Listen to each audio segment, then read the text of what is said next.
dreams. It's like I can't walk on the ceiling. Oh yeah, got me dreaming. Dreaming in colors I never dreamed in. Oh yeah, I let you in deeper than I let anyone else before. Filling up with my broken pieces, took them all and made them yours. Didn't know what my heartbeat needed. Skipping out, no I can't keep score. When I lose my breath, boy, you got me breathing. Oh, every little thing you do, every time you hold me, take me higher, higher. Every little thing you do, every time you hold me, take me higher, higher. Oh,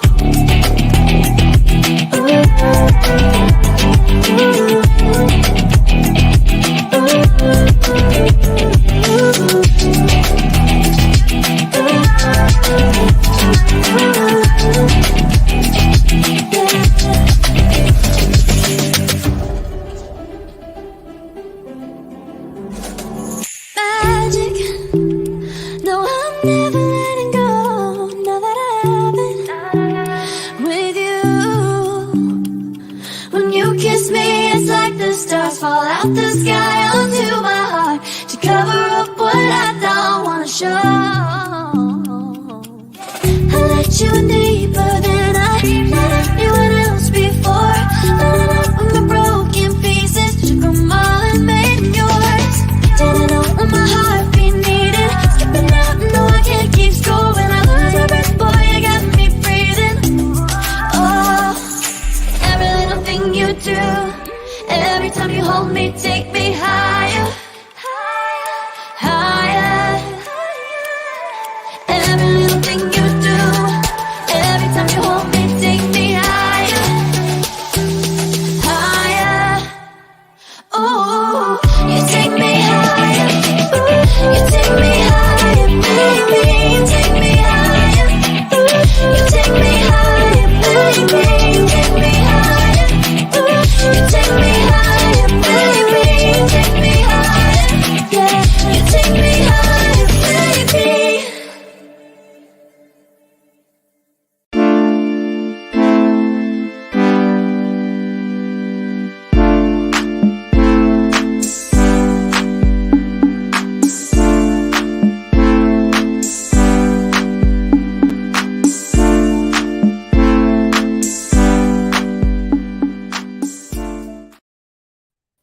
Welcome to Radical Truth and Power, the progressive news show with Let's BS3. I am your host, Marlon, along with Anna Hart, along with Theas.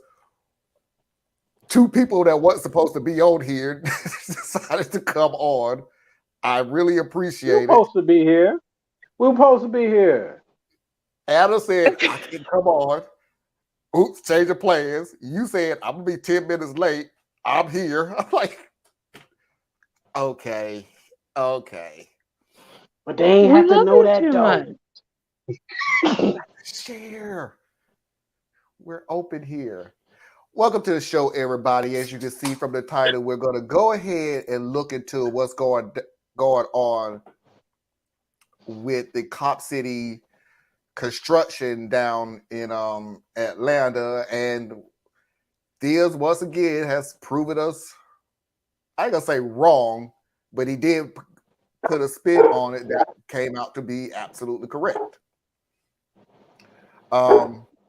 That's his segment. I'm gonna let him speak the most on that segment. I don't know. Hey man, I'm gonna go ahead, full disclosure. I don't know nothing about Cop City.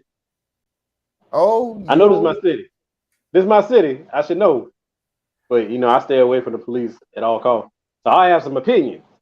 But Well, you schooled us on RICO charges, and that has a great deal to do with the story right now. Yep.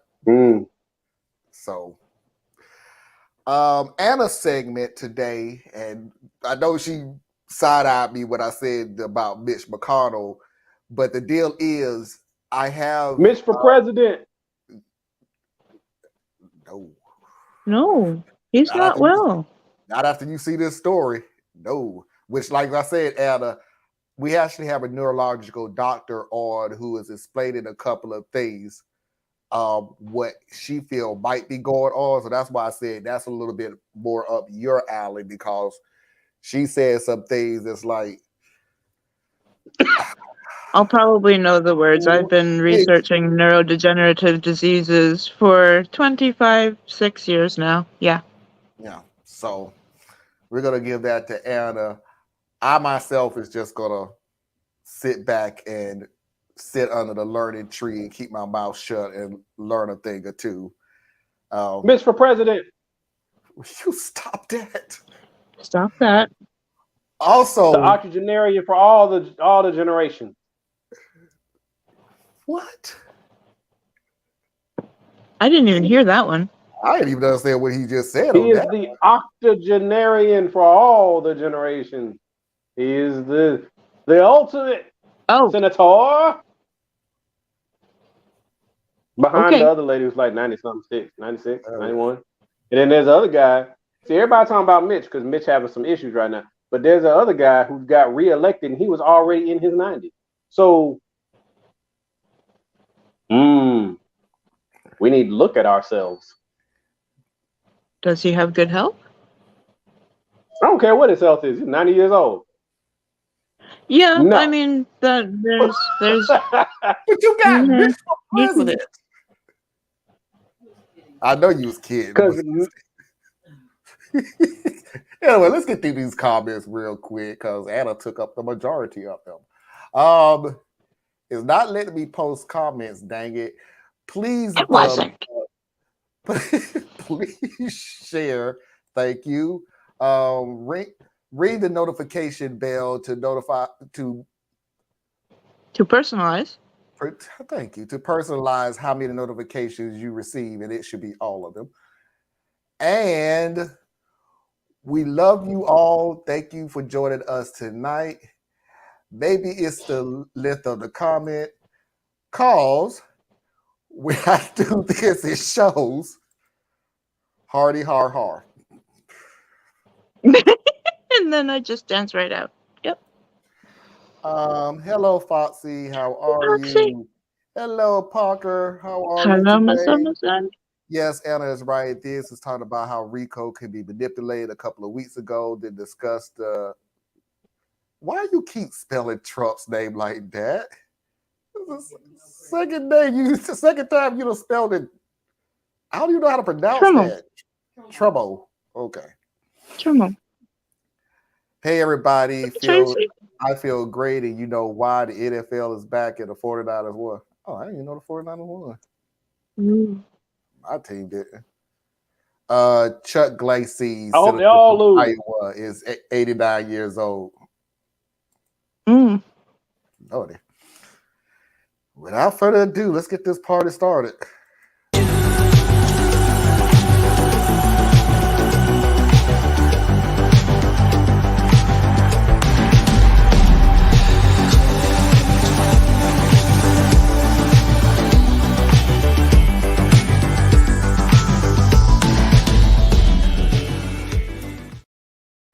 Before we get started, question Parker or anybody else who know, what was that guy, the real old senator from South Carolina? Like, I honestly think he was there before I was even born. And I'm serious. I think he really was already in office before I was born. And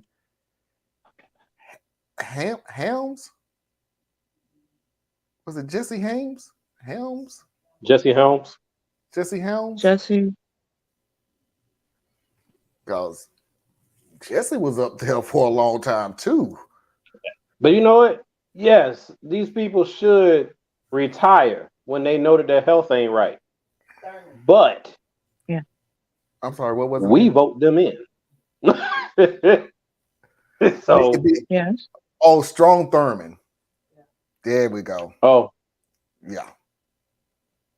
Strong Thurman, Jesse Helms, potato, but yeah, they went up there for a minute. Anyway, let's go ahead and get into this RICO. That's their retirement plan, die in office. Well, okay. try to get off the subject, but no, go ahead. We good. No, because I do have something to say about this. This is what I've been preaching about the longest time about name recognition.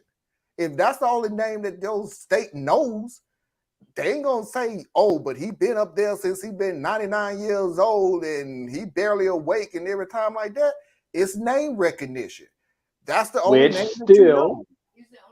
Which is still the fault of the voters, because if you are voting for someone to go and write laws that affect your whole life, that can send your children to war, and it can decide what your tax policy is, and the only thing you rely on, that name sound familiar, then you the problem. And what did you say, Foxy? Strong firm is 100 years old while in office. He's the only senator to reach age 100 while in office. Look at Dianne Feinstein. Yeah, we talked about her last night. We got a whole crew of them. I was telling Anna that her crew done came out and told that she shows up, she votes, she leaves. So she ain't writing nothing. She ain't debating nothing. She ain't there to listen to the debates. She ain't listening. She shows up, she votes, and leaves. In her defense, that's all any of them really do. They don't write their own bills. They don't read their own bills. They don't debate their own bills. They literally show up, vote, and go home and go find a camera or a podcast to jump on. That's all they do. Yep. That's it. Yeah, and raise money. Jesse didn't leave until he was 82, and he lived to be 86. So he left 4 years. Yeah, he left a couple of years before. All right, let's get into this RICO Act down in Atlanta. 61 charges of the racketeering over Cop City down in Atlanta. There are some things that's put in here that I did not know about. And I would give this about the racketeering that, but I think we've been moved astray when it comes to the protest, and we're saying it's peaceful protest, and now they're doing this to peaceful protesters. Not all of those protesters have been peaceful. Some of them have been downright dangerous to the point of some severe injuries could have occurred from the things that they was doing.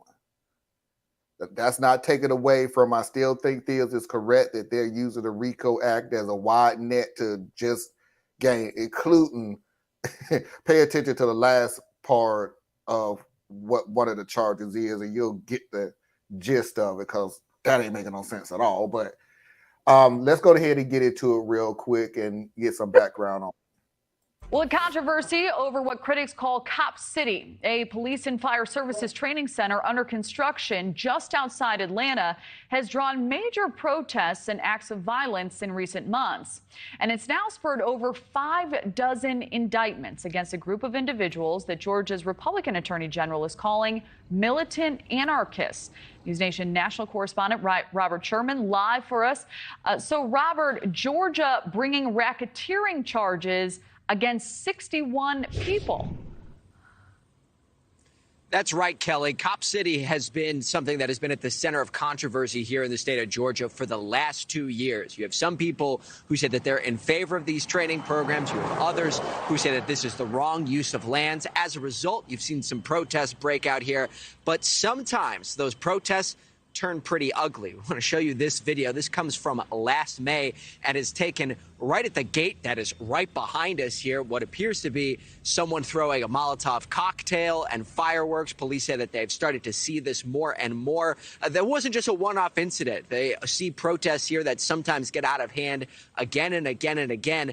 And you talk to local residents here in this area, they say at this point, they've just had enough of this.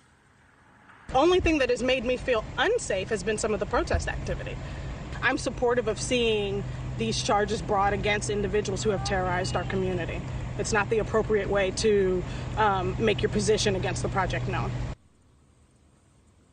So the state's attorney general is using Georgia's racketeering laws, also known as RICO here in this case. But some, such as the Georgia ACLU, believe that this is a far too wide-spanning indictment, with 61 people here contending not all of those 61 people were as heavily involved or should be charged so significantly or even charged at all in this case. Their fear is that an indictment like this will put a chilling effect onto even lawful dissent. Listen to this. We've seen that an over-egregious, overzealous state prosecutions that are taking away from local decisions and being prosecuted. So this may actually be the beginning of a playbook that other states could pick up on. You look at these lists of charges here, Kelly. In addition to racketeering, there are some who have been charged with charges such as domestic terrorism, attempted arson, and money laundering, something we'll be keeping a very close eye on here in the state of Georgia. Yeah, the money laundering thing, I don't know where that came from. I get the other ones, but and let's make this perfectly clear. I'm gonna give it to Diaz. I just want to put this out there. This also was the same as we found out yesterday, that this was the same grand jury that indicted Trump and all of his associates. There was another grand jury that wanted to add other names to that list.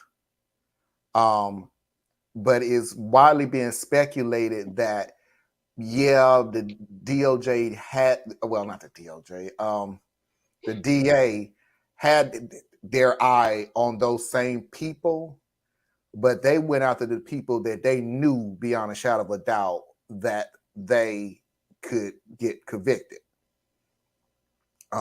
So it's not the same thing. As much people as like to speculate that if they could use it, we can use it. It wasn't. They literally went after people. The DA down in Fulton County literally wanted to make sure that these charges that we are charging these people will get a guilty verdict. I can't believe the same thing with this, especially money laundering coming out of nowhere compared to the other stuff that they was talking about. So that's my 2 cents. Go ahead, Theus. All right, so I'm gonna take this in a couple pieces. First of all, this is why I caution you and everyone else out there, when you find yourself reactively or reflexively taking the side of someone has been your opponent for decades, just because they're finally doing something that you like, right? So that's why I pointed out when I did about RICO in the last one. Just because they're using it over here and everybody's like, yay, RICO, it's gonna get Trump.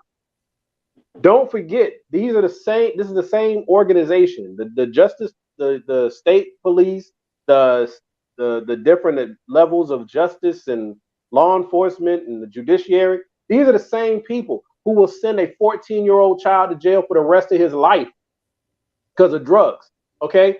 This is the same system that will shoot a man in the back and then sit there and say, well, somehow he deserved it because look who his daddy is, or look at the time that he did something 2 years ago, right? This is the same system. So fuck the police, all right? I'm sorry. Look, y'all got to be more consistent. Stop being led by your nose by everything that smells good in the moment, okay? The job, look at what the job is. The job of the police is to arrest people. Period, point blank, that's their job.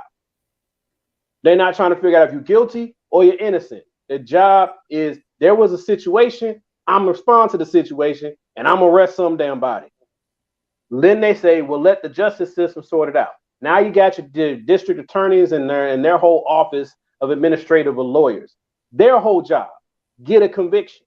They don't care about who's right, who's wrong, who's innocent, who's guilty. Their job, get a conviction, which is why they have over 90% plea agreements, because they come in with the stuff you just heard about this so-called RICO charge. They come in and they say, we're going to throw the book at you. And because you don't have the financial resources to fight back against us, you are facing 40 years in prison right now. And because we have the ability to tie you to people that you've never met, never associated with, you showed up as an opportunist to come out here and state your grievance against this situation. But we're going to tie you to this gang member over here, this political activist we don't like over here, and this is the government, y'all. They don't care about you. They care about status quo. They care about keeping things in order, and they care about keeping their power. So the police are trying to build another training facility that they do not need. They have training facilities all over the place. We got 2 of them right here by me. Okay, they got training facilities everywhere. The problem is each jurisdiction wants their own. They don't share with each other like they should. So now it's a pissing contest. So who has the newest, the greatest, and the most wonderful? So they're trying to build this thing down here, and the community is like, no, you don't need this here. What we need is police reform so that you stop killing people that you're not supposed to kill. You stop overcharging people that you're not supposed to overcharge, and then give them the real training they need and the support that they need so they can come in here and protect me from the killers who are on the block too, right? But that's not what happens. You came out there, you protested these people. These people are not accustomed to being questioned. They're not accustomed to being challenged. So now they're going to hit you with the heaviest things they can find. And RICO is the flavor of the month, and they love doing it to young Black people because it's easy. You don't have the money to fight a RICO charge. So then you bookend that with what she's doing with the Trump situation. That's a whole different thing. These people have money. These people are connected. These people can get the type of lawyers who will come in and find any crack in the process and make things hard for you. That's not going to happen with Jamal, name the last name, who ain't got no money any damn way. Probably he may have a petty charge from the last time he was harassed by the police, which is why he hates the police now. That guy ain't got no chance. But over here, you can go after these jokers, but you got to be real careful, and you got to let certain people off the hook, aka the 3 senators that you mentioned. They can't go after Perdue, Loeffler, and what's his name, Lindsey. They can't go after them because if they go after them, it complicates the whole situation. Because now you're gonna have speech and debate clause. You're gonna have all these different things going on. And the RICO case that they want to push will get bogged down so heavy that it will never get adjudicated. So she had to let them off the hook so that she could be able to go after the ones that she could go after. This is all political. I mean, it's not all political. I mean, the crimes that are being committed are crimes being committed. But you got to look at the crime that's being committed and who has the authority to enforce it. So, like, yeah, I mean, I know I'm running on, but these young people or whoever people who are protesting Cop City or whatever they want to call that shit, first of all, that's just a silly name that was put out there so people can rally around it. It's just like when they say defund the police or something like that. It's a representative term, okay? But anyway, they're protesting Cop City. You are going up against the police. And if you're going against the police, you're going against the state. Those cops, from the video, somebody set off some fireworks 10 feet from the gate. And they went up. But I guarantee you they'll be charged with arson, attempted murder, all kinds of crazy shit. The money laundering charge. There may be some. I don't know. But I tell you what I suspect will probably be somebody who is involved in the RICO case transferred money by Zelle to someone else or vice versa. And now you have now used the financial system to transfer money in furtherance of a crime. Therefore, that's money laundering, and we're going to get you on that too. Somebody transferred money to somebody to buy the fireworks. That's all they need. That's all they need. I've watched it firsthand with some of the smaller cases. This is what they do day in, day out. Separate thing. I know everybody's busy. You don't have time, and they rely on this. But I'm telling you, if you get a day off during the week, I welcome you. Go to your local courthouse to see the court is open to the public. Go to your local courthouse and just sit in to some of these trials. They don't take long. Please believe they don't take long, because most of the time it's an arraignment hearing or a pleading. Go in there and see what they do. I sat in one the other day. These jokers, man, they were running down some charges. I was just like, yeah, damn. It didn't even make sense.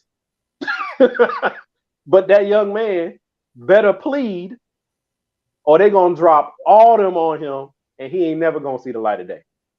19, 20 years old. Non-violent offenses. Welcome to America. I don't have anything to add to that. Y'all know my stance about it, and I'll probably just be repeating the same stuff Thea said. So, before you move on, I did say fuck the police, but I need you to have the context of why I'm saying that. Okay, if I welcome you to look up some of the things that like Tupac used to speak on. We don't like the police because they prey upon us. We don't like the police because they abuse us. We don't like the police because they take a young man who's only 16, 17, 18 years old and you throw him away like he's trash. Meanwhile, you'll take a white kid who's 23, 24 years old, does the same shit, but you'll give him a second chance because you don't want to ruin his future. That's why we don't like the police. We don't like the police because you'll shoot one of our children and then, or our young men, and then say, well, he scared me, but he ain't had shit on him. Right? Meanwhile, a white boy walking up and down the street with a rifle on his shoulder or a pistol on his hip, and you don't even say nothing but, hi, how you doing, sir? Okay? So that's why I say fuck the police. But at the same time, you also have to say this. We need the police. We need to just change what the fuck they doing, right? So we don't need as many street cops. We don't need them. They don't stop crime. They don't ever stop crime. They give tickets. And they give tickets, and then once in a while they show up to break up something. We need a few of them. We don't need as many of them. Other than that, specialize them. Put them in the SWAT team for they can make sure they deal with the really heavy, hard, hidden, scary shit. Put them in the drug enforcement shit so they can deal with that heavy shit. Put them in domestic violence units so they can work with a social worker and they can handle that shit. Because I still don't agree with y'all jokers talking about just send social workers every time there's a domestic violence. Man, please, you better send somebody with a gun. You better send somebody, right? Mental health issues, send somebody with a gun, but send a social worker with them. Send these things out there. Revamp what we do, and then you can stop saying fuck the police. But so long as they're out here just killing folks and getting away with dumb shit, yeah.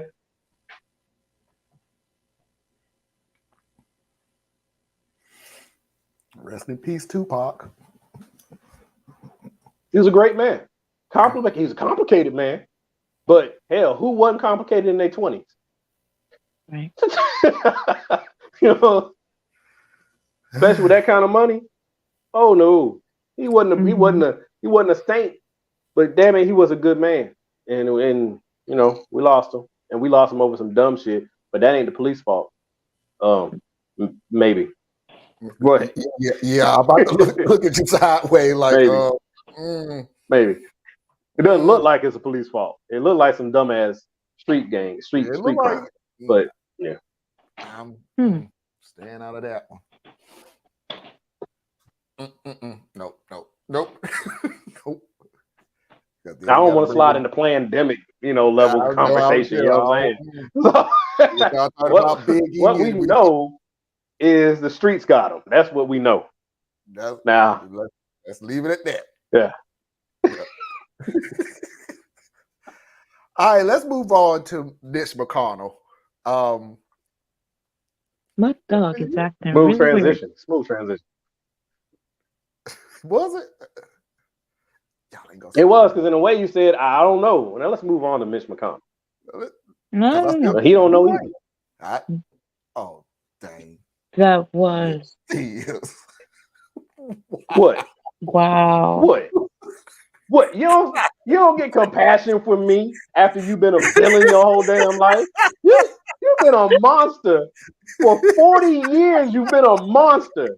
I'm not worried about it when the monster starts to lose his teeth. Come on, man. You're still a monster. Still a monster. You're just an old ass monster. Hey, look, I say family, somebody, I know he's a powerful man and he probably ain't listening to nobody, and I get that. It's really hard to take the keys away from grandpa when he get that far out there. But family, find some way to help this man so that he can live out the last years of his life in dignity. Well, however long he got. Get with him. Find some way. Round him up. I know it's not fair to bring these other people in, but I'm doing it. It is Bring intervention Feinstein in there, time. right? You go, everybody who's over 75. This is what Nikki Haley, I hear you, sister. I hear you. Yeah. Test all their asses. Yeah. Test all of them. And if they good, they good, right? Hey, you know, you sharp. You might not be able to move like you used to, and that's okay. But can you think right? Okay. Mm-hmm. You still got your job. But, you know, yeah. If you having random, you know, Windows update sessions in the middle of a speech,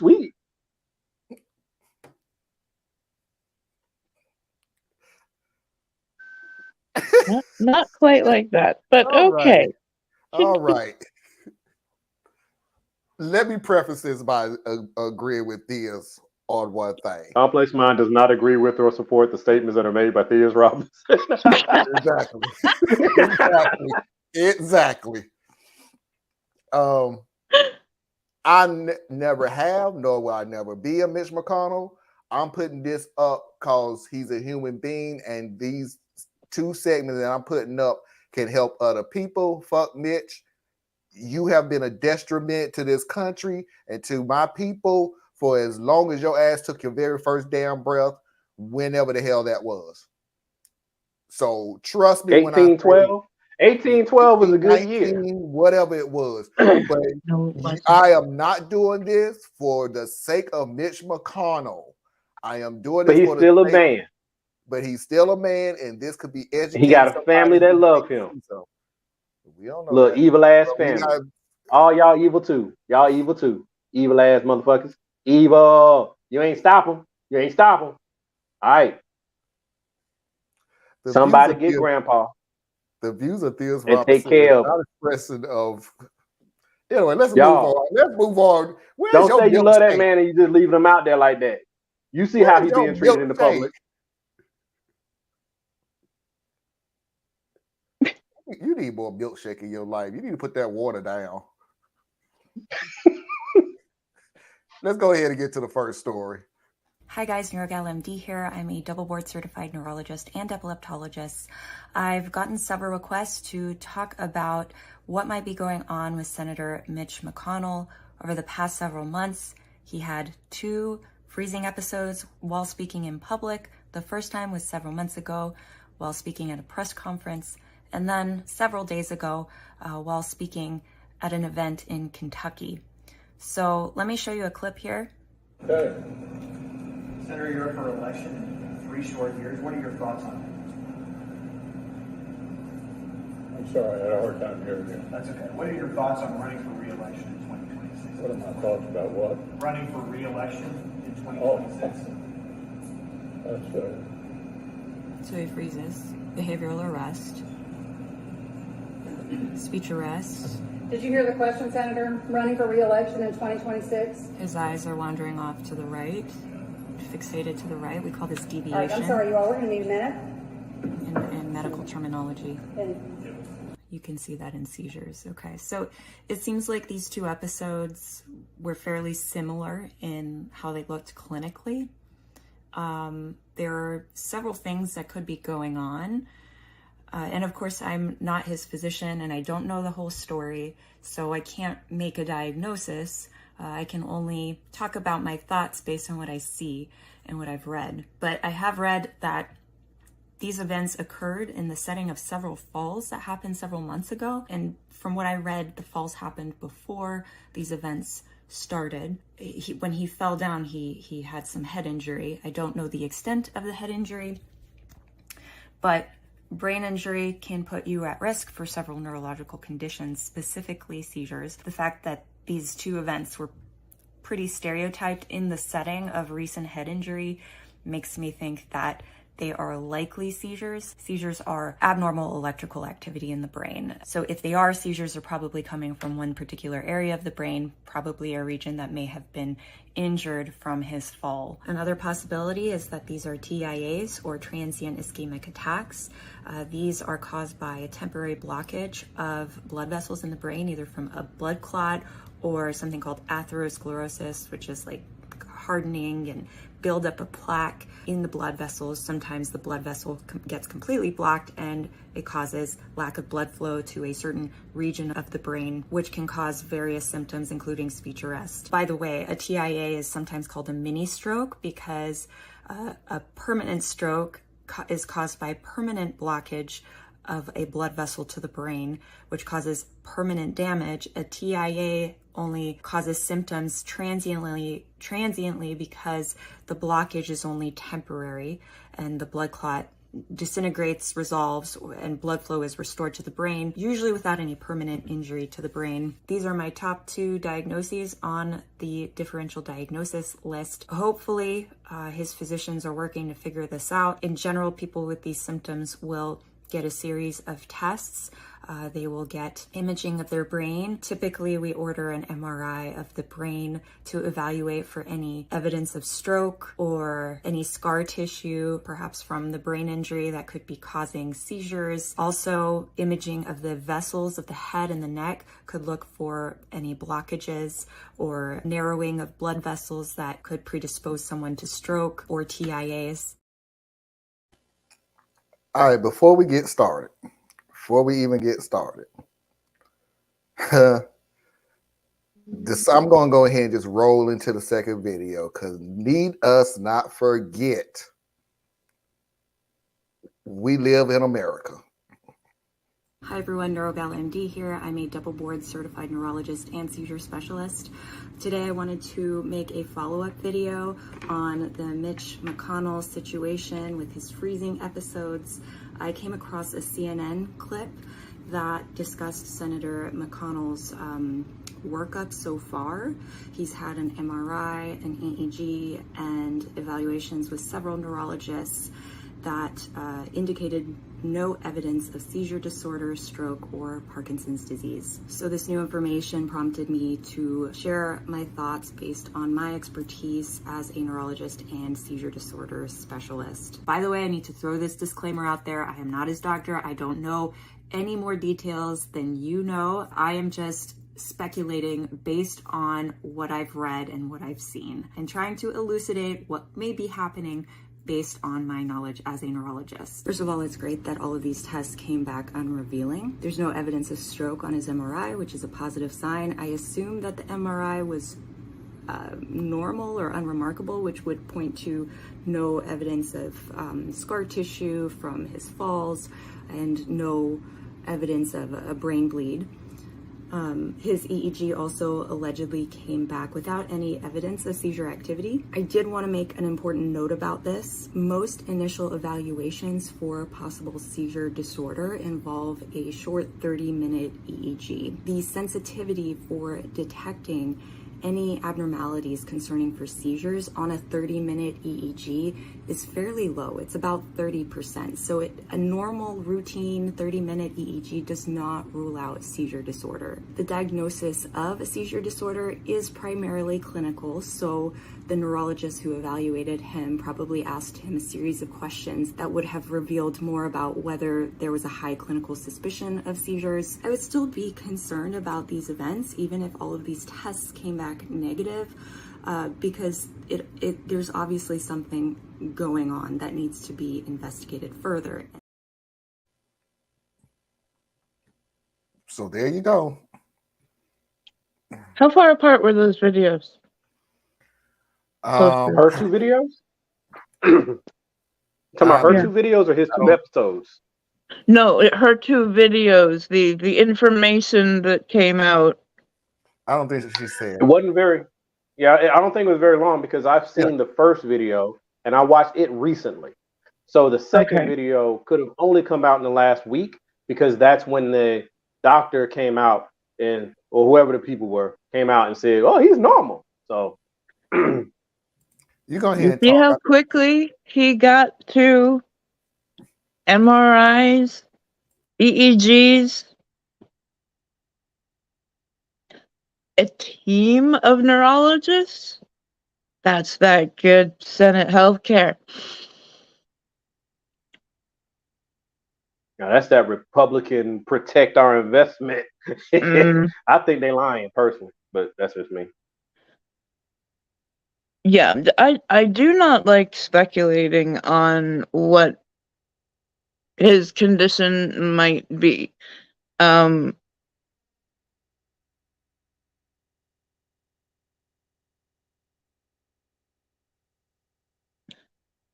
Whatever is going on, it is quite obvious. His brain is shutting down for periods at a time.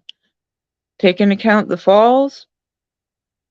This man is a danger to himself and still showing up in the Senate.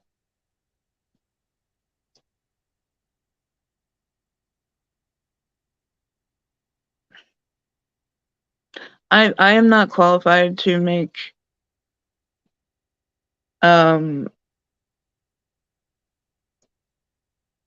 like none of us are qualified to make diagnoses. We haven't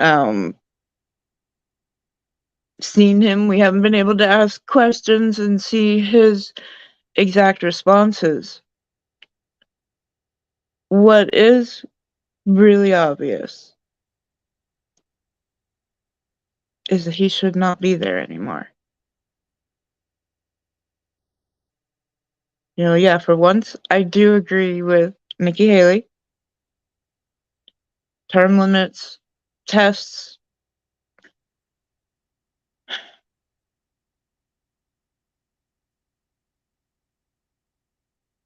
The only thing I can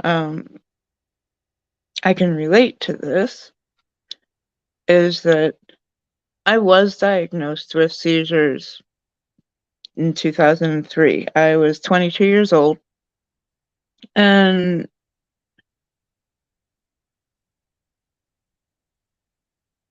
it's horrifying when you're standing in front of a bunch of people who are asking you questions, and it just shuts the brain down more.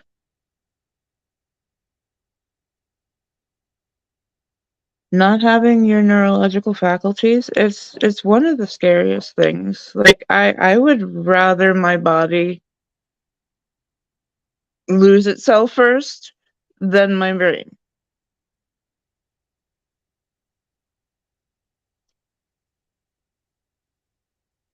Honestly, I don't know what to say.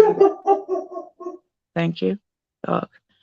I don't know what to say about Mitch McConnell other than go home, get some help. So when I look back at the videos, what I'm seeing is that the first video was done 6 days ago. The second video was done 4 days ago. So in a span of 2 days. How quickly he got those tests in? So in a span of 2 days, you got tests done in which this doctor, who is double board certified, and this is from her speculation, is saying that no, that test that was taken only has a 30% chance of being correct. Mm-hmm. The lowest. You did it in two days. And this too also could be a speculation. Because let's not go by her videos of it, because we're not, I can't literally say she put that video out and then 2 days later he took the test. And we don't know. We honestly don't know. We don't know how long it took her to put the videos together for her through all the other stuff and everything else. Meanwhile, he could have been taking his test. That literally is not my point anyway. My point is, it's just dawning on me that information moves fast. information moved. This could have only went one way. I'm sorry. Let's stop biting the bullet. You wasn't gonna find nothing anyway. You literally wasn't. This is a see. I told you I'm fine. When clearly we look at you not once, not twice. And by the way, I'm being very kind because I'm saying we've seen twice. You froze. You straight up froze. It wasn't Your a brain was no longer sending signals. You wasn't Well, if saying they were sending, they anything. weren't being received. You wasn't doing Right. anything. It was in the middle. Two news. One speech, one news conference. One speech, one news conference. Same result. He was asked questions.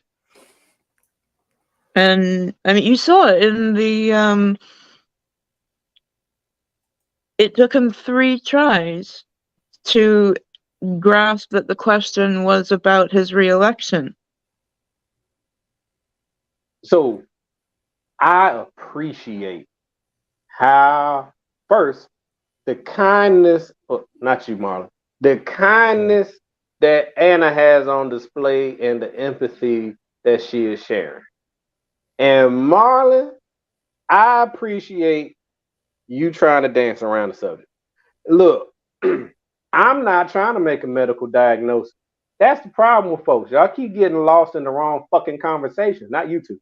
People get lost in the wrong fucking conversations. They play rhetorical fetch with you and then get you chasing down this shiny object down over here. It don't fucking matter what the diagnosis is. This man is old as shit.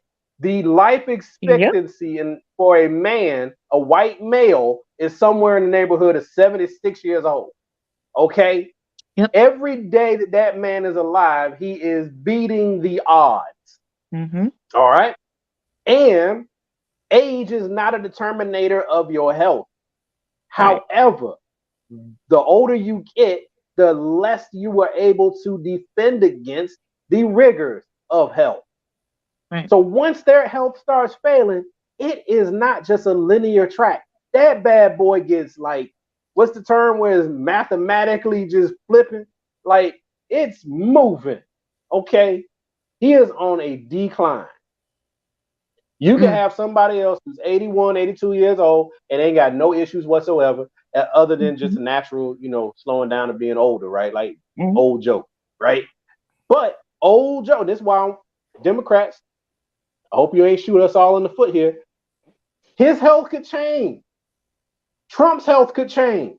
Yeah. They're at the age where something can change tomorrow. Okay?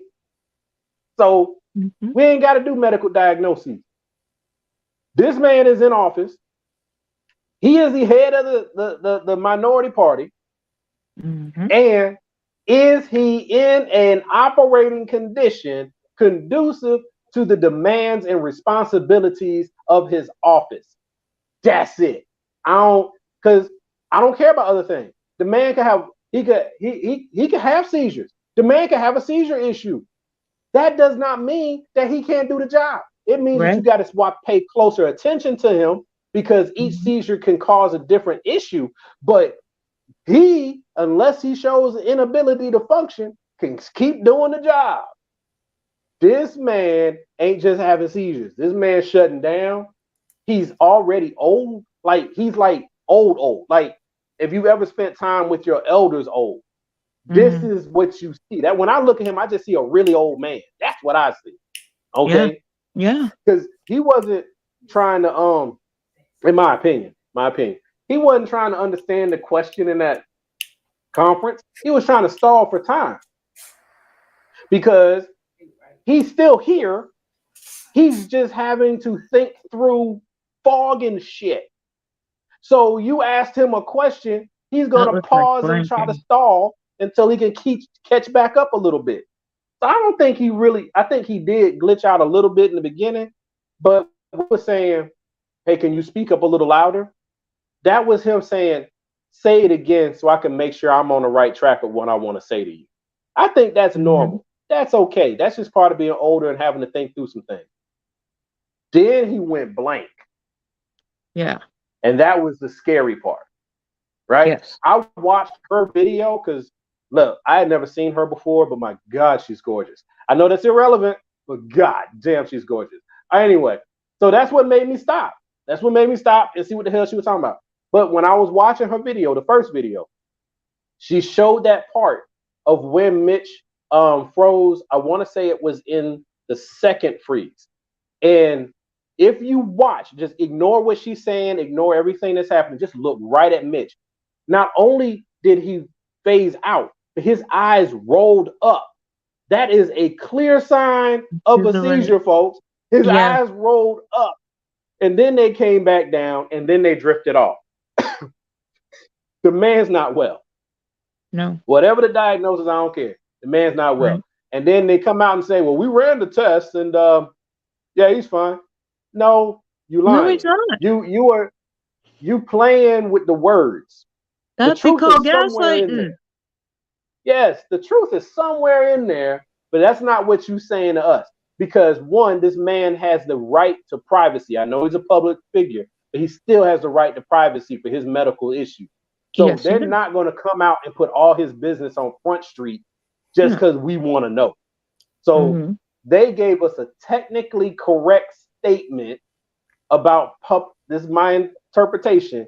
He took a battery of tests. He probably failed all of them but one. But see, this test we're talking about right here, yeah, he passed that one. So we tested him on a CT scan. I'm just not saying what they did. We tested him on a CT scan, and we didn't find any abnormal signals at the time of the test. So we don't have anything to conclude. Okay, true statement. And then he blanked out 2 seconds later after we took the test. Oh, we ain't gonna hear about that. This is big boy politics or big girl politics. This is big person politics. Thank you. They have to protect their investment. Ain't no way right now they're gonna sit there and hang that man out to dry because they don't have somebody ready to go in his spot. So once they get that together, which they're working on right now, all of a sudden he is going to step down. And then they're going to use the fact that he stepped down, one, to give him his credit as the second longest sitting head of the party or whatever the right terminology is, because he's like right behind Strom Thurmond or some shit. So he was trying to pass that. And he ain't quite get there. So he's going to get all his accolades for being in the seat for too damn long.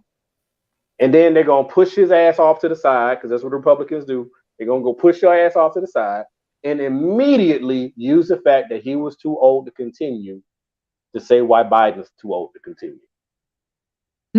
Immediately. I can see that. Yeah. I'm just trying to, because as Marlon said, we try to talk about these sort of things to reach people who are obviously not on Capitol Hill daily. And I'm sure there's a bunch of people out there who they could be asked a question. They could be a few different statements that come at them and they blank, but they don't know why.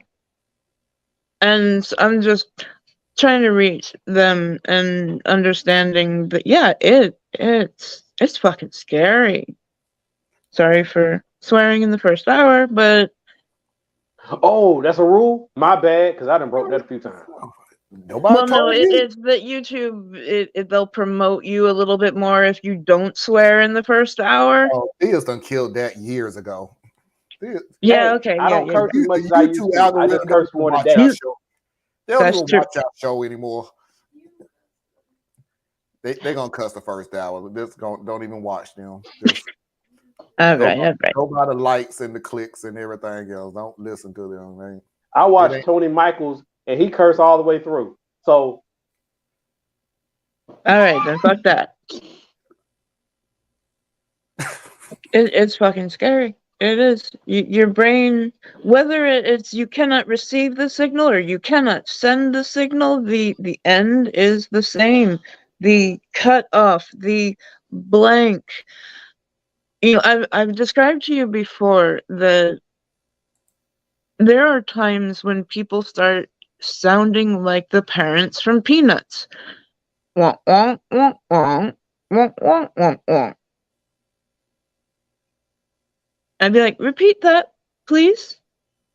Wah, wah, wah, wah, wah, wah, wah, wah. And you get lost in this, however your brain interprets it, but you get lost in this. How did I get here? What is this? I don't know, at least my brain starts asking all kinds of questions. How? Why? What?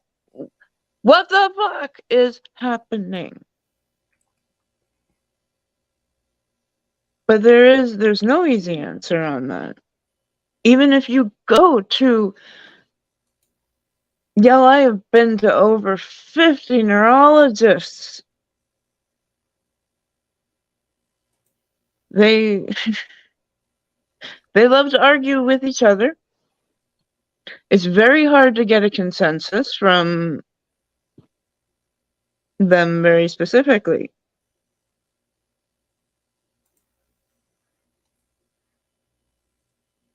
And understanding the brain, we do not yet. We understand maybe 10 to like 15%.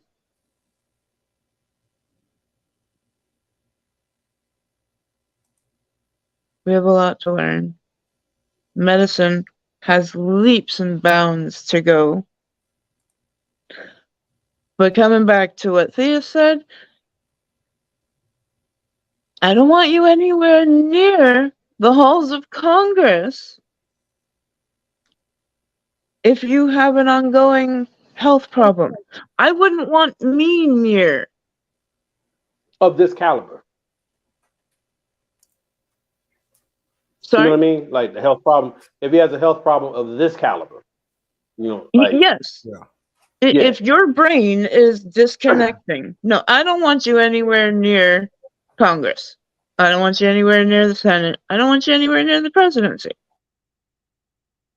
So then what is your take on Lauren Boebert and Marjorie Taylor Greene? Because they are not displaying the symptoms of a cognitive illness. Yes, they Correct. are. However. Yes, they are. No, they're not. No. They Okay. have a moral issue. They have an intellect issue. That's a very different they have than a filtering cognitive issue. But everything they're doing is intentional. It's a very rare condition. It hasn't been discovered. It hasn't been discovered. As a matter of fact, I think the first discovery was in 2000, if I'm not correct. Dumbassism is very rare. The most popular, the most successful politicians, musicians, authors, doctors, lawyers, physicians, they all have them. On the outside, they look as normal as you and me, but on the inside, dummism is very dangerous because it's a chameleon hiding a disorder. They've been trying to work on this since the year 2000. I do not think they will ever come up with a cure for it. As a matter of fact, dumbassery will always exist. Yes, dumbassery is a communicable disease. It can be spread by contact and reproduction. I get that, but those are not disabilities. They're chronic illnesses, but they don't rise to the level of a cognitive disability. You know what I'm saying? Like you just dumb. And the only cure for dumbassery is time and voluntary sterilization. So I'm not pushing involuntary because I'm not with that eugenic shit. But I'm saying if you know you stupid, and you know if you stupid, You might pretend you know, but you know you're stupid. Don't procreate. You should be the biggest advocates for sexual protection devices and remedies out there. You should get a sponsorship selling condoms if you stupid. Sure. I'll agree with that. I'll go for it. Dumbasser. IED. In case of erectile dumbassery.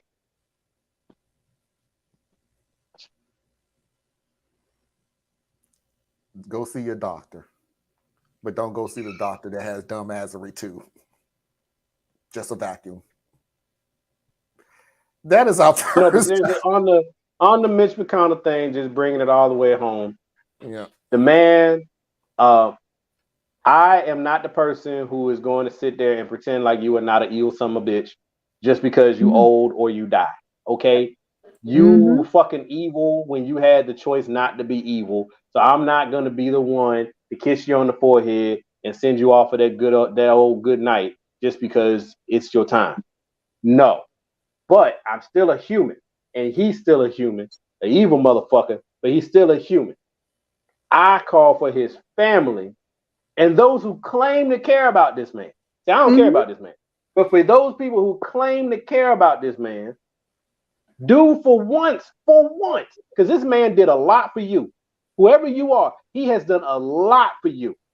Politically, socially, financially, he has helped a lot of people somehow, some way. And each and every one of you who claim to care about this man need to actually put him first for once and take care of him. It is intervention. That's all I'm saying from a human standpoint. Okay, because I don't give a fuck. Hey, and Democrats, it's not too late, man. Could y'all please go ahead, call up Gavin Newsom and see if he could put together like a unity ticket. Oh, well, he can't do Gavin because he's from the same state as Kamala. Can you get with somebody, okay? Some white man in the Democratic Party that is a safe enough, go down smooth person. Pair him with Kamala, okay? And have them on standby. I need them on standby. I'm sure y'all got something. You just don't want to tell us. But I need you to have that shit ready to go. Okay? And then Republicans, something's just wrong with y'all. You have no moral basis. You have no decency in your body. You claim Christ and love the devil. You horrible, hypocritical, moronic, imbecilic, morally corrupt, deranged assholes. Y'all need to trade out Trump too. And then let's just have a real election between two politically horrible people that aren't old as fuck, and one's a damn terrorist and the other one is time to transition out. I mean, just the same. Well, that was fun. I mean, I would try to say something about what you said about Mitch and everything, but I used up all my fuckeries putting the videos together, so I'm out of it. Run Mitch third party. No, hell no. That is way our we'll first. have Will you stop so I can move forward? We'll be in for 12 o'clock. I've got 1 hour. Let's go. You got 1 hour. Yes, I have to leave early tonight. Yes, Anna has to leave early tonight. Go get your milkshake for the love of God. We could have already moved on. You busy right now talking about nothing. See?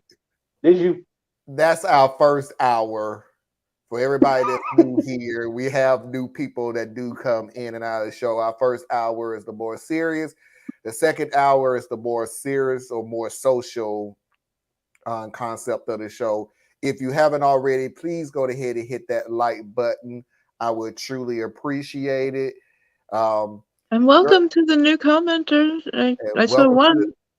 Welcome to the new commenter. Evil Ways. whatever she's talking You about. got to change your evil way, baby. That's a song? Wow. Before I start loving you, you got to change, baby. I don't remember any more words. Why does it sound like another song? But Yeah, but going by what's in the comments, and we got to transition because Marlon told me to shut up. Parker, I would be interested, man. You think of anybody else other than Gavin? I'm just curious. I like Gavin, but whatever. We're gonna go I would ahead. go for Jay Inslee. I've liked him as a governor. Okay. Of who? Of what? Governor of Washington State. Washington State. Okay. I gotta look My him up. state, yeah. A good Democrat is how I'll preference that. We're gonna go into the second hour. We're gonna go straight into real or nah. You'll understand why. It is a pretty long video. That's why I'm trying to get out before Anna leave us so we can get her content in. You will understand when I start playing this video why I put it under real or nah if you watched the show from yesterday. Let me just put it to you that way. So 3-minute break to reboot and refresh, and we'll see everybody on the other side. Stay tuned.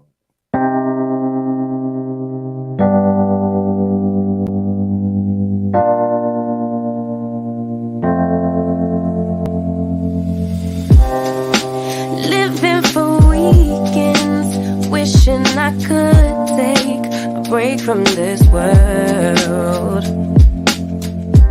Running on a hamster wheel, but searching for something I can't feel.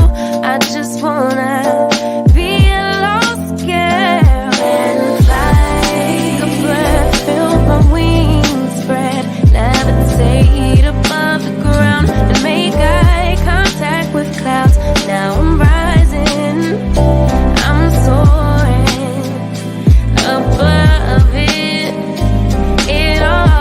I just wanna be free, finally, finally, finally. I wanna be free, finally, finally, finally. I wanna be free, finally, finally, finally. I wanna be free, finally, finally, finally, finally. I always stay dreaming, never imagined I lose my spark.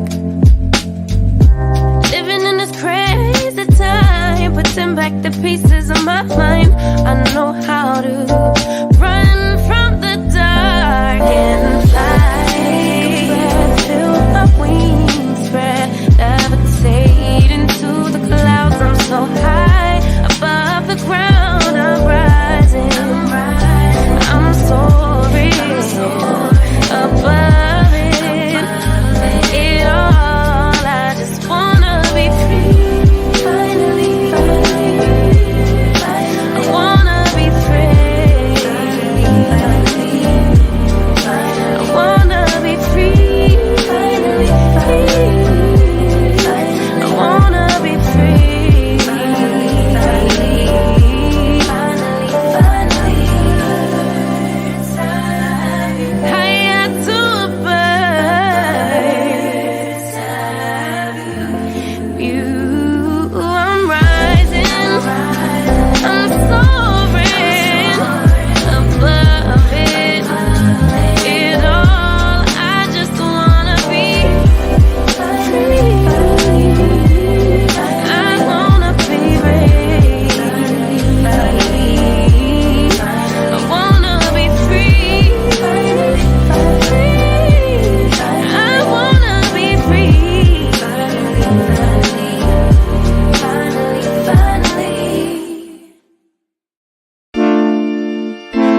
are back for the second hour, and as always, let's go ahead and pay those bills.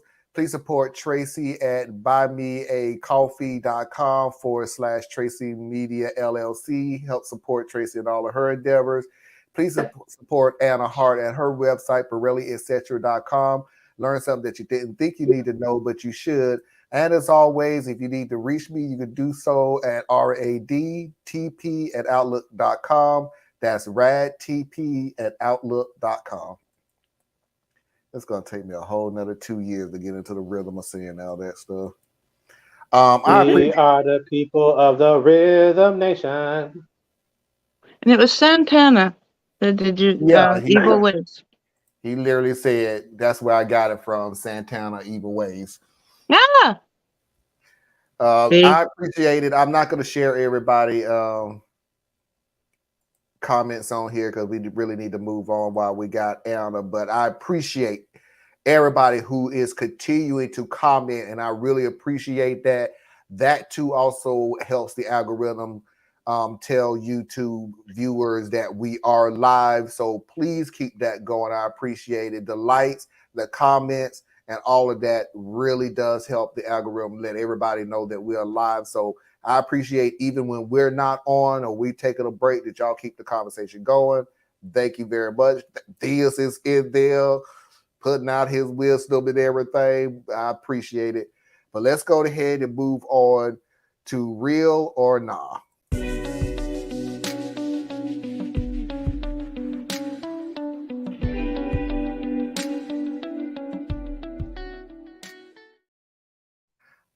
Just a heads up, this first video is going to be pretty long. There's 3 videos total. The first video is 5 minutes and 52 seconds. So go ahead and relax and listen to everything. Try to break it down as much as I possibly can. The first video is 5 minutes, 52 seconds. The last video is 5 minutes, 19 seconds. And it kind of messed up because the third video is 1 minute and 3 seconds. So anyway, I want y'all to listen to the video. If y'all saw the show last night, you will understand exactly why I put this into Real or Nah and not Am I the A-hole or any other category. So with that out of the way, let's get into it. I ghost my family.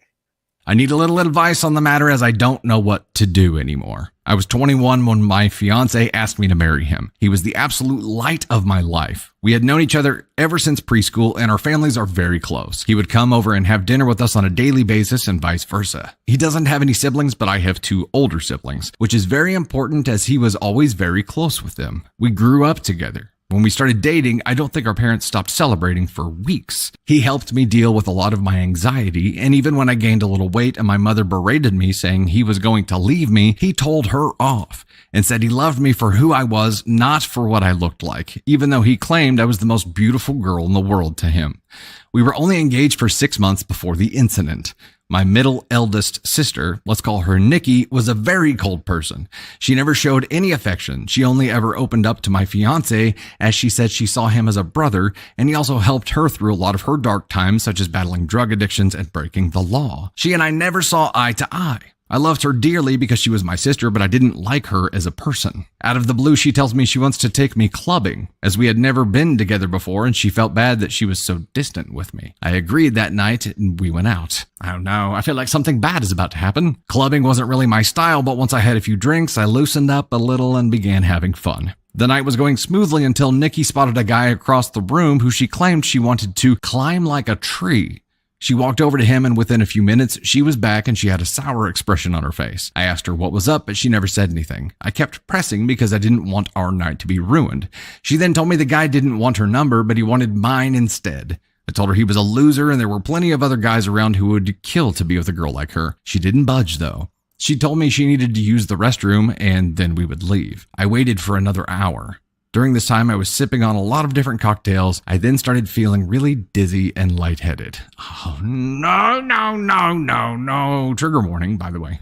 I figured I'd just cab it home as I was certain Nikki had left. On the way out, though, I bumped into a friend of Nikki's whom she had briefly dated. He asked me if I needed a hand to my car, and I explained I was getting a cab. He said he was getting ready to leave and we could share one. I told him okay, and we walked out of the club together and into the first cab we saw. I I tried to find my phone and my purse, but I felt myself getting dizzier and dizzier. I don't remember what happened next as I blacked out, and the next morning I woke up on a hard sofa, my head pounding. When I came to, I realized I was in Nikki's friend's house and my phone was sitting on the glass table in front of me, but it was flat. When he noticed I was awake, he offered some tablets and water and explained that I had passed out in the cab and he didn't remember my parents' address, so he just picked me up and took me back here where he laid me on the sofa. I told him I needed to go home as my fiance would be worried. He called a cab and I left. When I arrived at my parents' house, my mother, father, Nikki, my fiance, and his parents were all standing in the living room. I thought they were worried about me, but the instant I opened my mouth, my fiance asked how I could do this to him. I tried to explain that my phone went flat, but he then went on screaming about how could I cheat on him.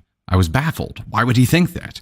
I tried to explain the night's events, but I kept getting cut off. Nikki then chimed in and said I was a lying S, and how could I be so heartless to a man who has been there for me through thick and thin? She went on to say I kept flirting with random guys all night, and then when she went to the bathroom, she saw me leave with her friend. I told her what had happened, and she showed me photos on her phone where as we were leaving, his hand was on my back ushering me outside. Yes, the photo did look horrible, and I was so drunk I didn't even realize his hand was on my back at all. My fiance was so angry, he kept shouting, and his mom and mine were both crying. I then asked Nikki to call her friend and he would confirm nothing happened, but when she called him, he told a completely different story. He said I begged him to take me back to his, and when he did, we slept together multiple times. I saw red and started crying and yelling at Nikki because I knew she had organized this whole thing to make me look bad. I begged my fiance to believe me, but he just shook his head and left. When everyone had cleared out, my mother slapped me across the face and told me to get out. What is happening right now? Boy, howdy, we're just diving right in tonight, aren't we? What is happening?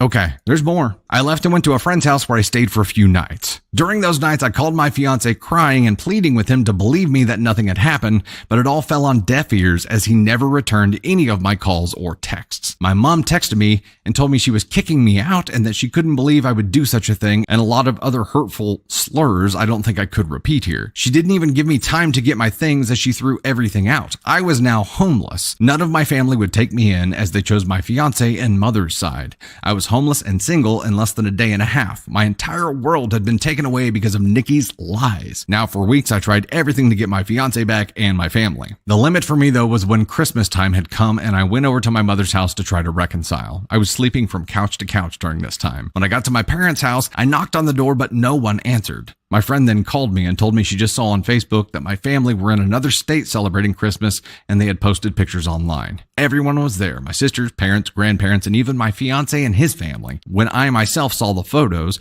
I couldn't stop crying as they all looked so happy. I cried for days and days before deciding to block them all. I even returned my engagement ring. My friend knew someone a couple hours away who was looking for some help in his restaurant, and he even had living arrangements above where he worked so I could rent at a cheap price and work at the same time. I wanted to start over with my life as it hurt me that no one took my side and they all left me to fend for myself. I was able to move pretty quickly and was doing well. The apartment was tiny and I had to work 10 plus hours almost every day, but I was able to save a lot of money. I'm not living in the apartment anymore. I was able to rent a much nicer condo, but I'm still working at the restaurant as assistant manager. Now it has been roughly 2 years since I left and have not spoken to any of my family.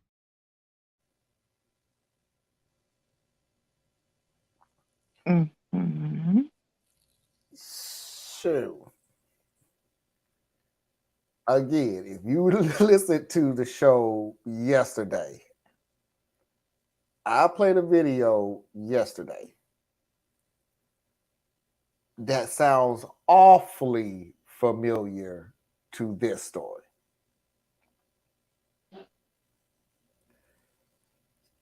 Just in case there's any doubt, let me just go ahead and roll into the second video and see if you can pick up some similarities. I had no idea what was going on until I get a knock on my door. It was my ex-fiance. I was shocked to say the least. All these feelings came rushing back and all I wanted to do was jump into his arms. But then I remembered the pain I had felt and tried to slam the door in his face, but he stopped it and asked that I let him explain. He said that Nikki had gotten married and she had confessed that she lied about the situation because she had found someone she loved so much and realized what a horrible thing she had done. You gotta be shitting me. Nikki, I don't think that's going to get you into the pearly gates, girl. I don't think it's enough. I asked him how he found me, and he said my friend told him. My entire family has been trying to get in touch with me and want to see me. I told him I needed some time to see if I even wanted to have them in my life. He left, and I have been a mess since. I don't know what to do. I know I will never forgive Nikki. She could rot for all I care. But it's hard because my other family and fiance didn't know she was lying. But I also felt like they abandoned me too quickly without letting me explain my side. I don't know if I should forgive them. Any advice would be much helpful. Thank you for taking the time to read. Okay, so you're likening this to the stepbrother of the year awards, you know, the guy who found out The stepfather. that Yeah. The stepdad lied to break up a relationship to the point where nobody was believing the OP, to the point where they moved. Now he moved across. I don't think she moved across California. Yeah, he moved to California. I don't think she moved as far. I think she moved. I think she said a couple of hours away. Okay. But Yes, did you see yesterday's show at all? Okay, so you don't know. Sorry. There are similarities, and I mean, so far, all of this seems absolutely like it's real. Here's where I'm having the problem at. It is funny thing that I had the same problem with yesterday's story too. And even if it's real, let me just preface it that even if it was real, I'm still having a effing problem with people deciding to just go scorched earth on one damn evidence. On no evidence, just someone say so. And it's just, I'm trying not to raise my voice, but I'm getting freaking tired of you willing to throw away family, friends, your fiance, because of hearsay. The last one was a little bit rougher. Sorry, but not sorry. Because the dude was like, look, just look at my phone and you'll realize this is a lie. Nope. We ain't gonna look. Nope. We just go by that word. A word of a stranger. Yep, sure is. Get the hell out of my house. This, yeah, kind of do. And I'm going to tell you why, because it's a family member that's saying. And if you believe that family member so damn much, that, yeah, we're done with you. Because why would she lie? Golden child syndrome, whatever, poor child syndrome, however you want to put it. Why would she lie on you? She has no reason to lie on you. So if she has no reason to lie on you, obviously it's the truth. Some people lie and they don't even know why. It was well, the third story actually tells the reason why. Not thought through. Well, I know, but I'm just saying, I know know what you're saying. Some people lie and they it lie just to comes lie. out. Yeah, they lie to lie. Yeah. Why did we call those people liars? liars. Yes, we do call them liars. Yes, that's exactly what And they are. There's few things I hate more in life than a liar. So you're not gonna get much sympathy out of me. Whatever happens to you, happens to you. I mean, literally, that's like my red thing. People who lie. I don't fucking like you. I think that's why, if y'all ever notice, like when I pick out contradictions and people don't own their contradictions, I get real upset. Is because to me that's the second cousin to lying, right? When you know better anyway. But this situation with this little video you just showed. First, I'm gonna pick at you, Marlon. First, you the first one. I'm gonna pick at you real quick, so you can go ahead and get mad at me, and we'll do that. You never cared. You the same one. You the same one that was willing to disown that son because of the shit that happened with the daughter. That was you. So sometimes lies get out there and they just fuck families up. Wait a minute, you're gonna have. I don't know 50 million of these the golden child, the sister, The one where the mother. the wife was No, abusing the daughter, and then I and said, you were like, "No, I ain't got nothing to do with you right either." now. I said how I feel right now. Fuck you. I don't want to deal with you. That may change as time goes on. But as of right now, I don't want to deal with you. I didn't say I was gonna throw them away forever. They didn't necessarily say they were gonna throw her away forever. They just disowned her. And to a child or to a person in the family who was told, I ain't got nothing to do with you, that might as well be forever. You know what I'm saying? Yeah. Especially if that person keeps calling and asking and begging and but anyway, whole other thing. But I just but this video, I'm sorry. If I was a fiance, yeah, it would have been the same shit. I'm done with you. Ain't no story you can tell me. Because here's the thing. You put yourself in the wrong situation. You went out clubbing. Fine, go clubbing. That's what you do. You out there with your sister. That's cool. Y'all go have fun.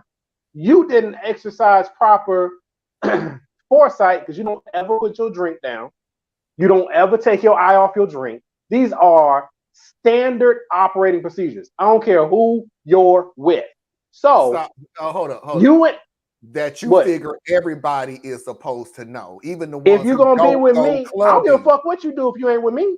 I don't care what you do if you do it. If you with me, I'm gonna hold you to this shit because that means you make these dumbass decisions on other situations. So you're gonna tell them I'm before not they go out. No, maybe not. If it's come on, man. Hey, Marlon, so let me get this straight. You're not gonna tell them, honey, I know you don't go to the club. So let me explain something to you. Make sure to a grown you ass person leave your drink unattended. No, you're gonna just go ahead. Hey, have fun at the club. Oh, you fucked up. You should have known better. No. Don't go to the club. You listen to what I'm saying. Okay. I am not talking specifically to the events themselves. I'm talking about how you conduct yourself and how you think. So there's a certain level of maturity and responsibility that I require to be with me. Okay. So she went to the club. She had a lapse in judgment. Okay, that shit happens. Unfortunately, someone took advantage of her. In this case, I think it was her sister. But unfortunately, someone took advantage of her. And then she goes home with another man. She's in an altered state or whatever. But you know what? I'm not. So I don't have to forgive none of this shit. Then you end up at another man's house overnight. I don't give a fuck how you got there. Short of you being kidnapped, I don't give a fuck. So, hey, I'm glad you okay, but you ain't with me no more. That's how I roll. You know what I'm saying? So as the fiance, yeah, it would have been dead, done, over, right? But the family, that's where I have a problem here. The family should not disown their family member behind some shit in her relationship. Yeah, her relationship had a problem, right? And I get, hey, sometimes you got family members who do funky shit towards their significant other that you really like the significant other. So you don't disown the significant other even though you got problems with your family member. I get that. Been there, done that, and got the jacket and the scrapbook. But you don't disown your family member like that. Like the way that story was told, it was like, you are about to marry LeBron James and you went out here and you cheated on him. Oh no, you out of here. You are no longer a member of the Smith family. That's some crazy shit. You know, I'm gonna look at you a little, you know, so it's two sides. Beyonce, dead, done, over, no shit. I don't have to understand a motherfucking thing. If I'm your boyfriend, Beyonce, we ain't married yet. I ain't got to understand shit. Family members, there should be something going. There should be some grace in here somewhere because this is your blood. Like even after this moment passes, it's still your family. So we talked about we literally talked about that yesterday. First of all, thing is I done gave up trying to figure out your logic of relationship. My logic is very straightforward. I got to work tomorrow. I'm not going to use my brain cells on it. Forget it. No, you ain't got to. No, Mine makes perfect sense. All the way to November. I bet you play back everything I've ever said about relationships, and you actually read through it. I bet it'll make a hell of a lot more sense than when you explained your version. No. Here's the funny thing about it, because the funny thing about relationships, if I'm being an a-hole, if I'm being an a-hole about it, and it's not even an a-hole, it's sole purpose. I can break up with you for any damn reason. I mean, it's really that simple. Right, wrong, indifferent, whatever. I've just never lived that before in all my life. But that's the basis of every relationship. Yeah, I do it. It's equivalent in an at-will state, unless it's, you know, one of the protective classes. They can fire you for they don't like the way you combed your hair that morning. It doesn't really matter. They can fire you for whatever reason. The relationship is the same thing. I can break up with you because, you know what? It's Tuesday. I don't like you on Tuesday, and I don't feel like going through more Tuesdays with you. So, hey, we're going to break up. I get it. I'm with you. I just don't like it. It's like, what? Like, hey, there's levels to everything, man. The only people, look, blood and marriage, I have to start working through things there, right? Because there's a lot of things tied into those two things. But anything else, friendships, dating situations, employment situations, civic organization, people have the right to leave at any given time they want, and I promise you I will not stand in your way. No matter how much it hurts me, I will not stand in your way. And that's how I feel about things. I believe that people are trying to navigate this thing we call life. And I am not going to be what complicates it for you. Do you? I will now decide how I react to you. Simple.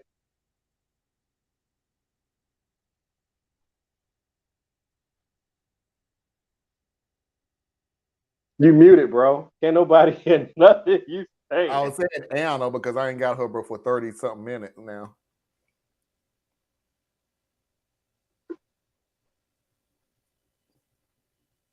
What am I supposed to say? Say what's on your heart, baby.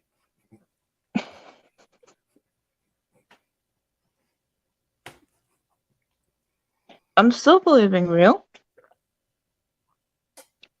I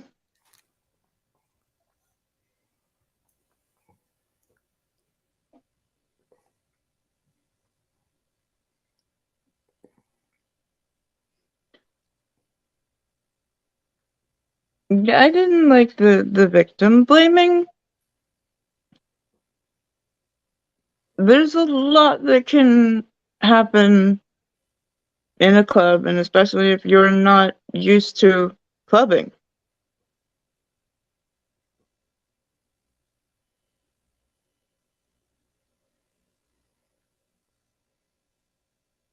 One thing that did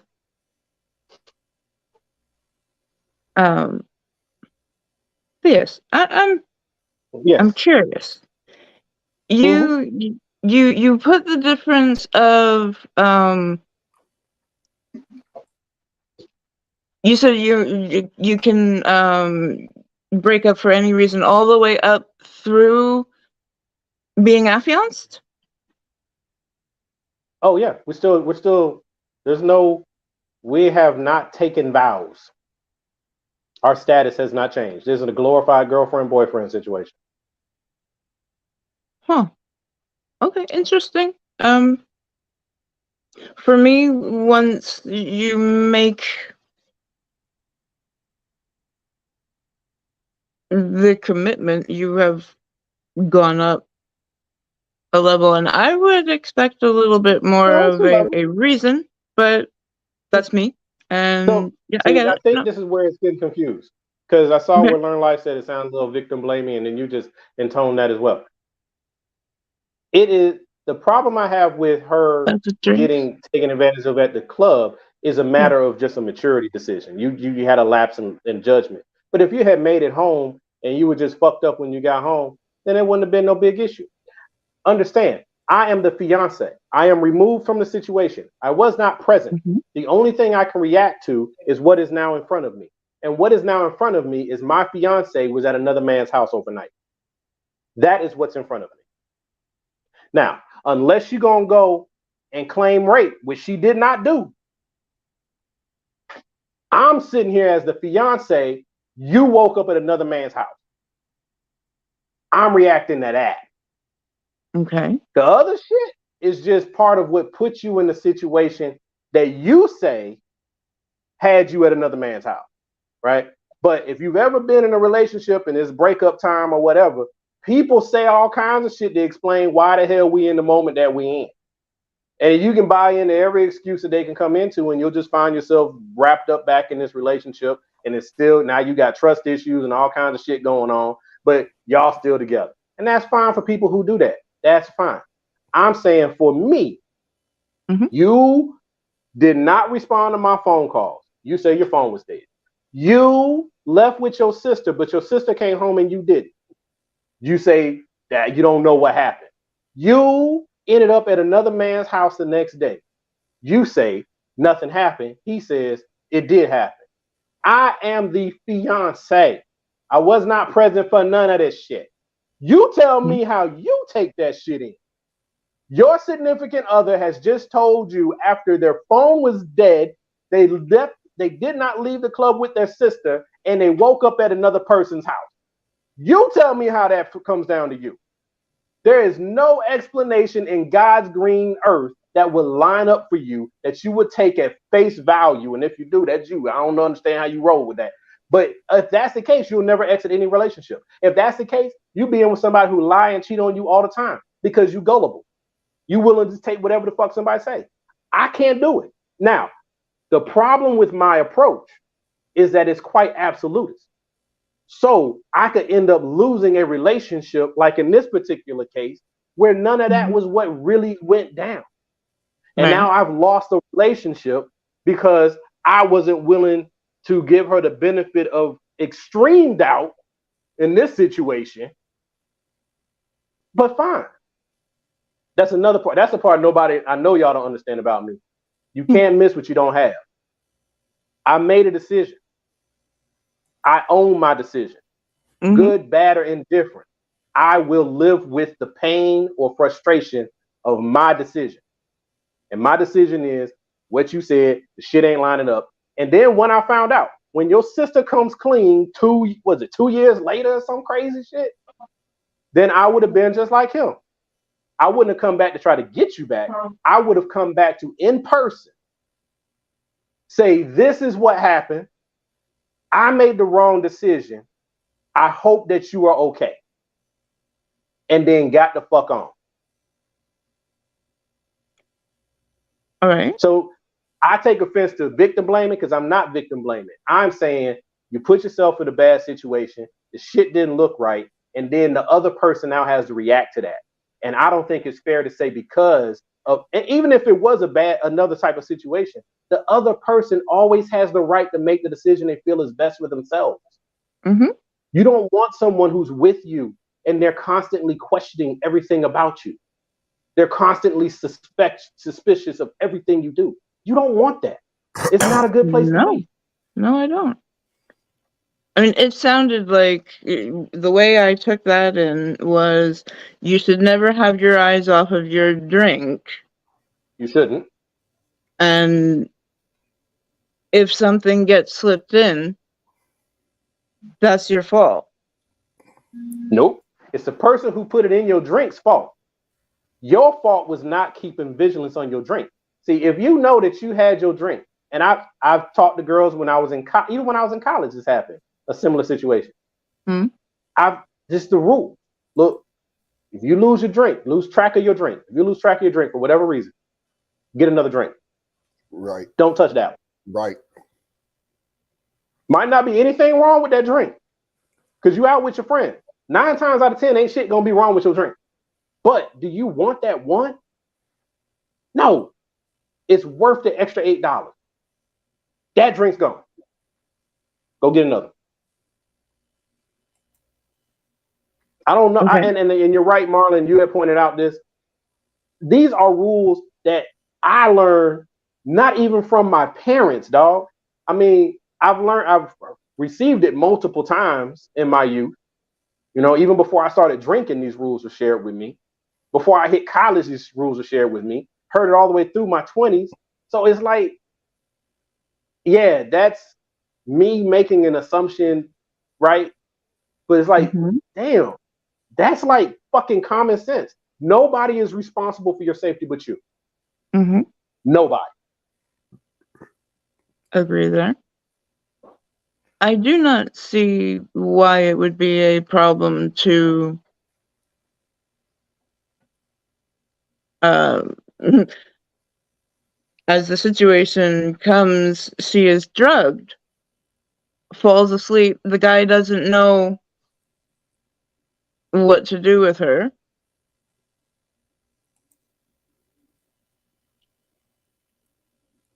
Although he was in on the whole thing. Well, even if he doesn't in on the whole thing, he knows his sister. And so, then like, let's say that he was an innocent party. Let's say he was an innocent party. Let's say he was me, just a classic quote unquote good guy, right? You see this girl's in a bad setting. First of all, I would have helped her get in that damn cab. Okay, so she went to her house. Okay, but let's say that ain't the call that's made, and you know that you ain't gonna do nothing to hurt this young lady, and you don't trust the rest of the world to not hurt this young lady. So you take her home and you make her comfortable on the couch. You go to your room. That's it. Okay. The only ones who really know the decency of this moment, actually, only one person knows the decency of this moment, and that's you. Because the young lady is in an altered state. Yeah. We don't know what she gonna wake up thinking. She gonna wake up and swear up and down you must have raped her, because odds are that's the dark story that we're taught, that if you were in a weakened state like that, someone's going to take advantage of you. So he still could be accused of rape even though he ain't did shit but put her on the couch. These are all, and then what would have happened? He would have had to try to defend himself against a negative in the courts. So it's like everything you do, I don't care how big or small, everything you do, there are actions that have to follow it. There are consequences that have to follow it. You put things in motion, and you don't get to choose what your options are going to be, but you limit what those options fan out to. And that's part of my concern. It's like, own where you are in the story. All right, everybody, let's move on to the third video, because everything that we're saying probably will change in a minute anyway. Phil, stop talking for like 2 hours and then mute yourself so we don't say nothing else. Well, that was very unkind. I will not say anything else. Thank you, sir. Well, you're gonna kind of have to, because I don't got Anna before like less than 20 minutes now. Let's go. Okay. Third video, which pretty much will explain absolutely everything.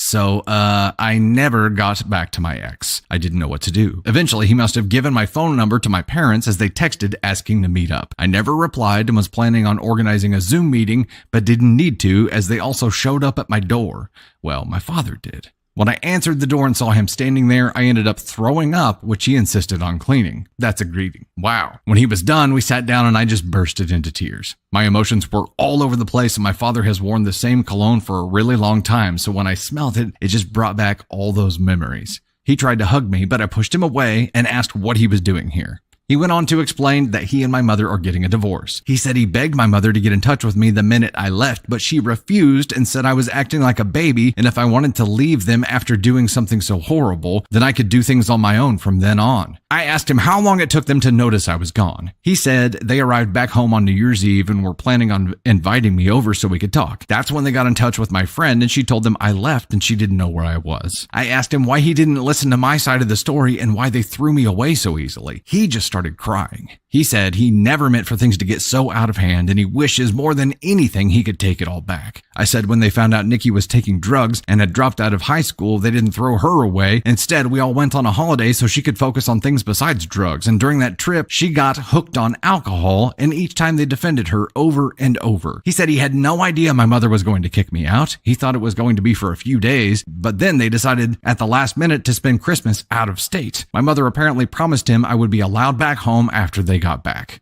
I said she threw away all my stuff, but he said everything was still there and she lied about that. I asked him what has happened to Nikki, and he said she is dead to him. He wants nothing to do with her, but her mother has been crying to him, asking to forgive Nikki as she is not well and they had already lost one daughter. They cannot lose two. He blocked my mother and Nikki and has been on my ex's case about finding me. My ex caved in when my dad said he blocked my mother and Nikki and told him where I lived. I asked that he never show up again unless I give him permission, and he agreed. He asked me what would happen now, and I said I really don't know, and that he hurt me really bad. I then just went into detail about how much he hurt me and what it felt like seeing them so happy without me and how hard that has been.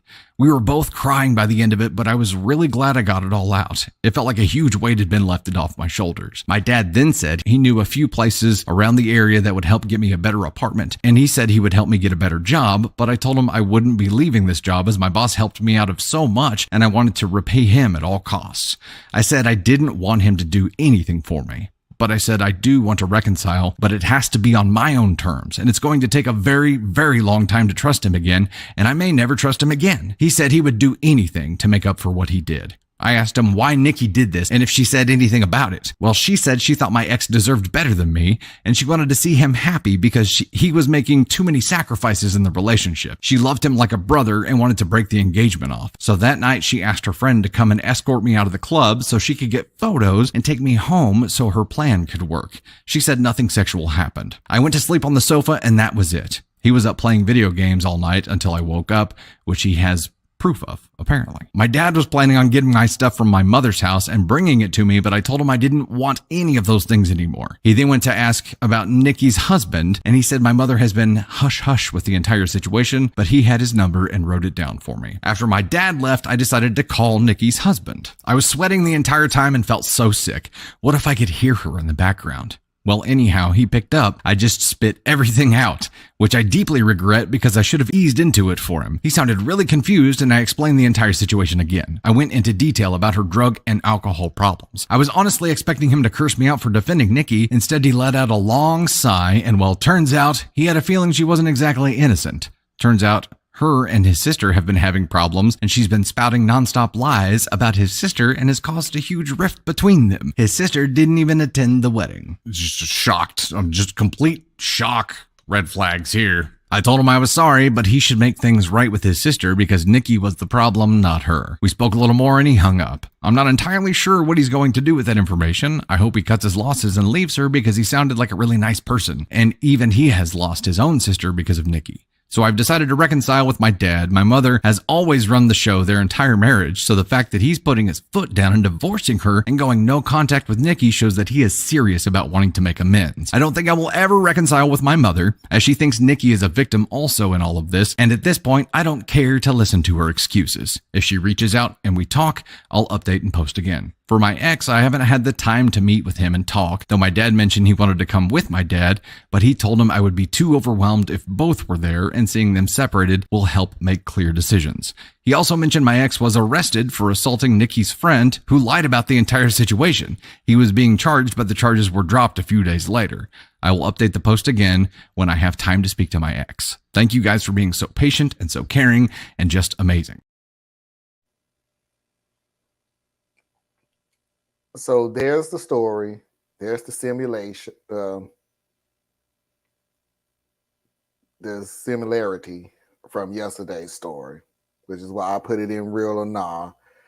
Different characters, different distances, different ways of the breakup occurring, but it's practically like the same freaking story. Also, Anna, I'm gonna give you some homework for literally for the rest of the year. We have literally gonna have to find a way to get LL on this show some kind of way, shape, or form, either by the end of the year or this year, because her and Thea's going back and forth in the comments is just the most entertaining crap I've ever read in my damn life. And I am going to find a way to get this on air. And the funny thing about it is, this is a understanding. When I sit there and say, you ain't got to agree with everybody, you just have to be respectful. Mm-hmm. You got two people who are on totally two different levels of what their thought process and their beliefs are. And they did not disrespect each other, not one freaking time. I keep thinking back, and I know I'm going on a tangent. I just want to get it out of my system while you still on the air, because you got 10 minutes. That I just want to get this off the air. You literally can disagree with somebody and don't call them out their name. Or call their ideology stupid, crazy, cult-like. Oh my God! What CNN, Fox News? What? Here are the points. Have a difference of opinion. Me and Thiz have literally had yelling matches on this show. Hell, we got a damn divorce on this show. I still love you, Marlon. I still love you too, but I don't want to marry your ass no more. Yeah, you know. But my point is, people, you can have a difference of opinion, and you could be right. You could be wrong. It doesn't matter. You're Two not separate things can be right at the same time. Yes, you can have a difference of opinion instead of trying to win. And then when you realize, well, I'm just gonna belittle this person into believing what I'm saying, then you lost. You've lost. Because I can argue with you all day long. I have my beliefs. That's why I usually start off. That's why a bunch of us start off with, in my opinion, which means it's not universal. In my opinion, which means my way, my upbringing, way I was raised, what I have observed in my life, what things that I've seen that I believe. That's why I say, in my opinion. You have a totally different life that you have lived. Yeah. There are No, it's funny. Go ahead. That's fine. No, I have, these types of conversations with people on social media. I don't know if you guys saw my post where I was going in on the men about the reaction to the lady who was assaulted by that brick. No, I did not. People have all these opinions and so forth. But the funny thing about it is, when I'm coming to you, I am intentionally being very authentic about me. And I tell you that I'm coming at you about me. And the problem that people oftentimes have is that they can't accept that I'm not coming for them. There's this thing with a lot of people that they have to somehow continue to make their point until you agree with them. And I'm probably not going to agree with you. And I will stand by every word I say or I type. Now, I may find from discussing things with you that my perspective was askew on certain things. And when that happens, I say, I was wrong, I didn't understand that, or I misspoke, right? But I will stand by what I said, how I said it, because I'm very intentional on how I say things, right? But there's a breakdown a lot of times where people aren't trying to actually understand what the other person is saying. They're trying to get the other person to understand what they're saying. No. If you ever get into a debate with me, please try not to expect me to just at some point say, you're right. Because it may never happen. Because it depends on what we're discussing and the frame we're coming from. Last week I was him, though. Oh, you called LL brother. Well, that was a lack of information, LL. So I now have that information, and I know that you are a fine lady who we really still need to hold a conversation about what's the go-to when somebody texts you certain questions during a show. Yeah, I will be bringing that up. Nobody should have an SOP for text message. Oh, the standard. Okay, what Afro was saying. Yeah.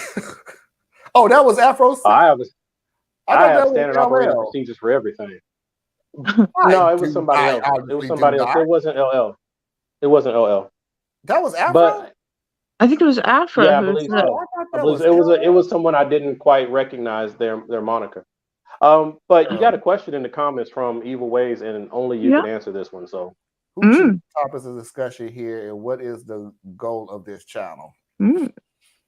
Well, I do all the work. That's not bragging whatsoever. Yes, he does. He is amazing. I choose all the topics, and I'm gonna go ahead and give you a fair game, Evil. I am fully aware.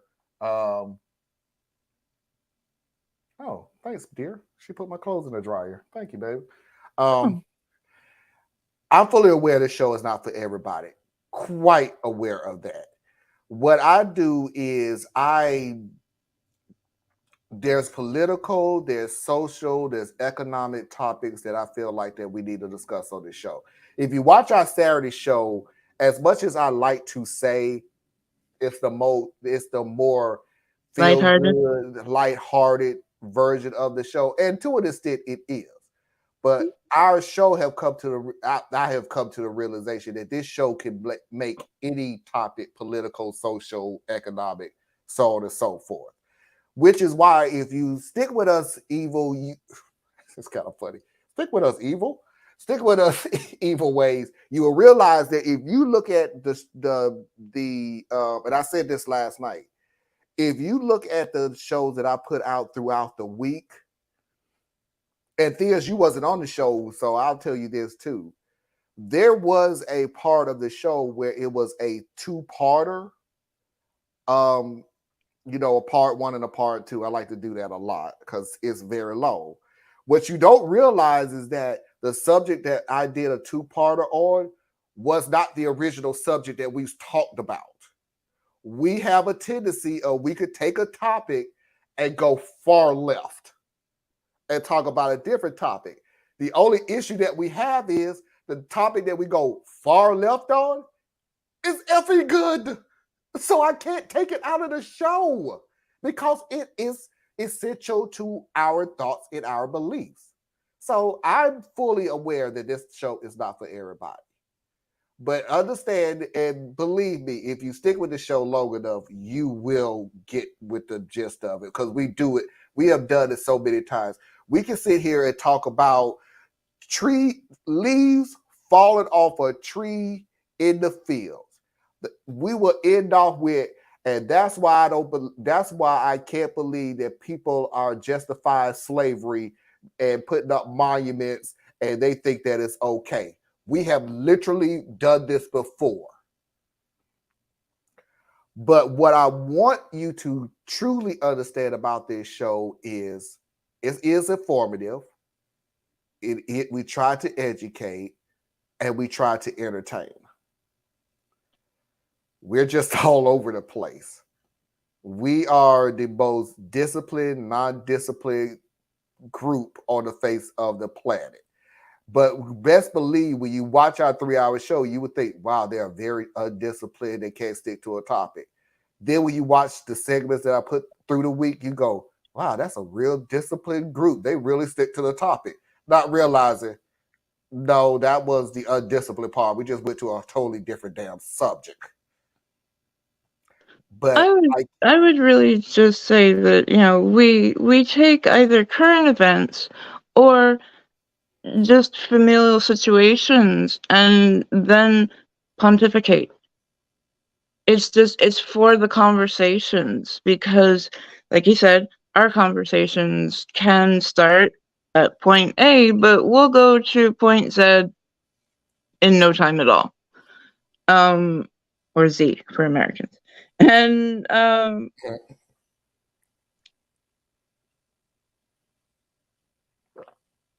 Marlon does 98% of this show. He's the one putting together all the videos. He is the one that chooses all of the stories. He is the one, as doing much all as the editing. we... Sorry? And doing all the editing and all of the maintenance and all, yeah. He does a lot of work. I got a story on the maintenance too. Let me go ahead and finish some of these. Are you satisfied with the route that it is going? Yeah. It was rough going at the beginning, and Parker have sat there and said, yes, Radical Truth to Power has like 100 subscribers less than a year ago, and it's getting bigger. Yeah, because at one point I could not get over 100 subscribers. Like I was dangling at 70 something. Then it went to 100. Then it went to 200 in 3 months, 4 months. And now I'm about to reach 300. The deal is I'm not going for, what's the word, Theus? When I just put out a whole bunch of crap because it's the most popular freaking topic, and then realize that it's the wrong damn topic, but I ain't got the balls to come back over here and say, oops, sorry. I just go scintillation. Not you don't send I know I get it. And my interpretation may be different than everyone else's. These questions real quick, these. I'm sorry. Let me finish. Yeah. Is there any age range that you are aiming for? No. Surprisingly enough, the age range that I've been getting the most views, yeah, this is gonna be a shocker, is in the 50 to 60 range. Really? Years old range. 45 comes in at about second, and the 30s are like third, but kind of far third place. So the older range. And then we got the 19-year-old Parker out there. Yeah, then I got baby Mafia watching at the tender age of 13. I'm from Mexico. Okay, well, again, welcome. Because I have the. Yeah, thank you so much for taking the time. Thank you. I do have New England. I mean, not New England. I do have London. Sorry, not New England. That's saying a lot. You got somebody in state. Yes, I do. I got Mexico from you. I got England. What country is Susan in? Susan is Denmark. That sounds right. Okay. From Denmark. I got some views from India. I got some views from Africa. I got some views from Australia. I got a lot of views from Australia. Figure that out in a million years. I got some views from. I had some views from Russia for a while. Now that is Oppo research, brother. Yeah, I know, right? I don't know. I've had arguments with my black friends about who has the worst, Mexicans or blacks in the United States. And I would would you try to argue? say this right now. Don't argue that point. Neither one of y'all are going to win the argument because both of y'all are arguing from your point of view in the life that you lived. So what's the point of arguing? Also, that is the most miserable damn conversation to have with somebody. My life was a whole lot worse than your life. Ooh-wee. Why? So even if you was to win the Oppression Olympics. Yeah, the Depression Olympics. Even if everybody was to agree, okay, your life is worse. What did you win? So I would disagree. I would disagree. Of course you would. But I disagree in a creative way. Because I don't think in a straight line like everybody, like some other people in this world do. I think it is a healthy discussion to engage in if you are actually intending to move the conversation forward. And so on one level, no, don't get into the pissing contest of the Oppression Olympics. Nobody can win that fucking event, right? It's just not worth it. But it's a good conversation to go into because it can lead you to some understandings and breakthroughs that you didn't even know you were coming for. See, because the thing about it is a lot of people, especially a lot of the black people in America, African Americans, we don't really know our own history because we're being taught by our historical oppressors. So we're not even getting the full answer. And then as we've gotten closer to getting more full answers, the people who have been trying to keep us from getting those answers are trying even harder to hide the information because more of us are getting more awareness. So you're already dealing with the situation of how well do you even know your own struggle? So once you get into these types of debates and discussions with someone like, say, myself or someone far more learned than myself, then you start learning things and you start picking up perspectives that you didn't even know were on the table.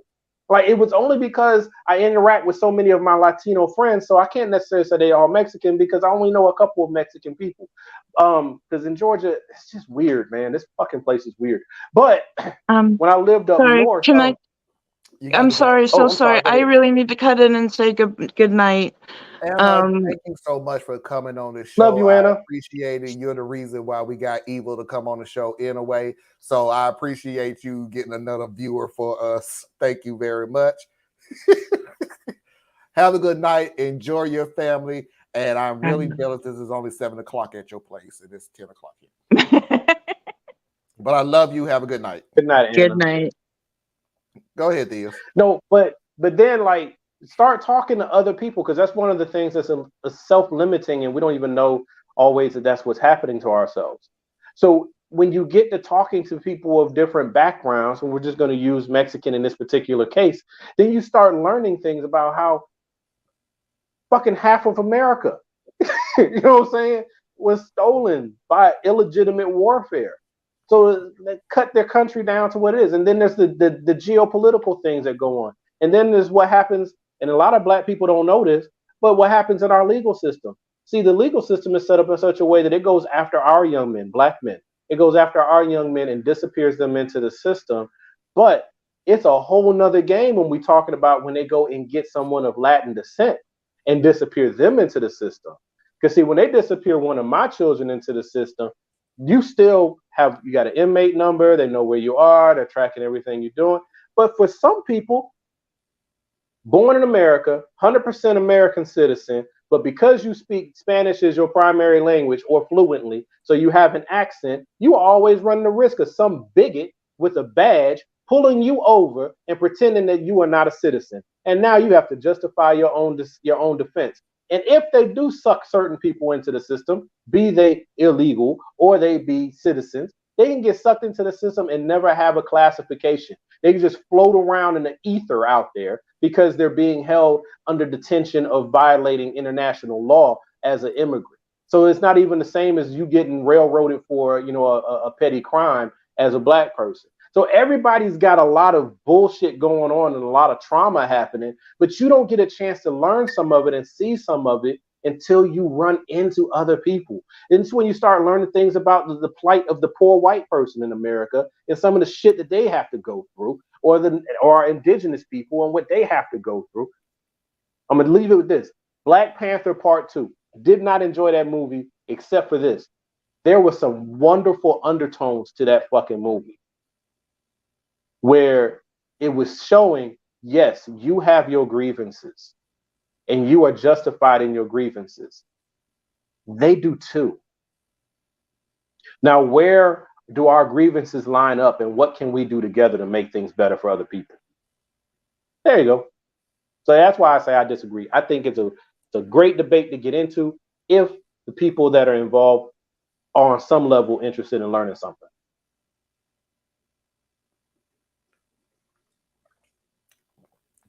Come in with good faith.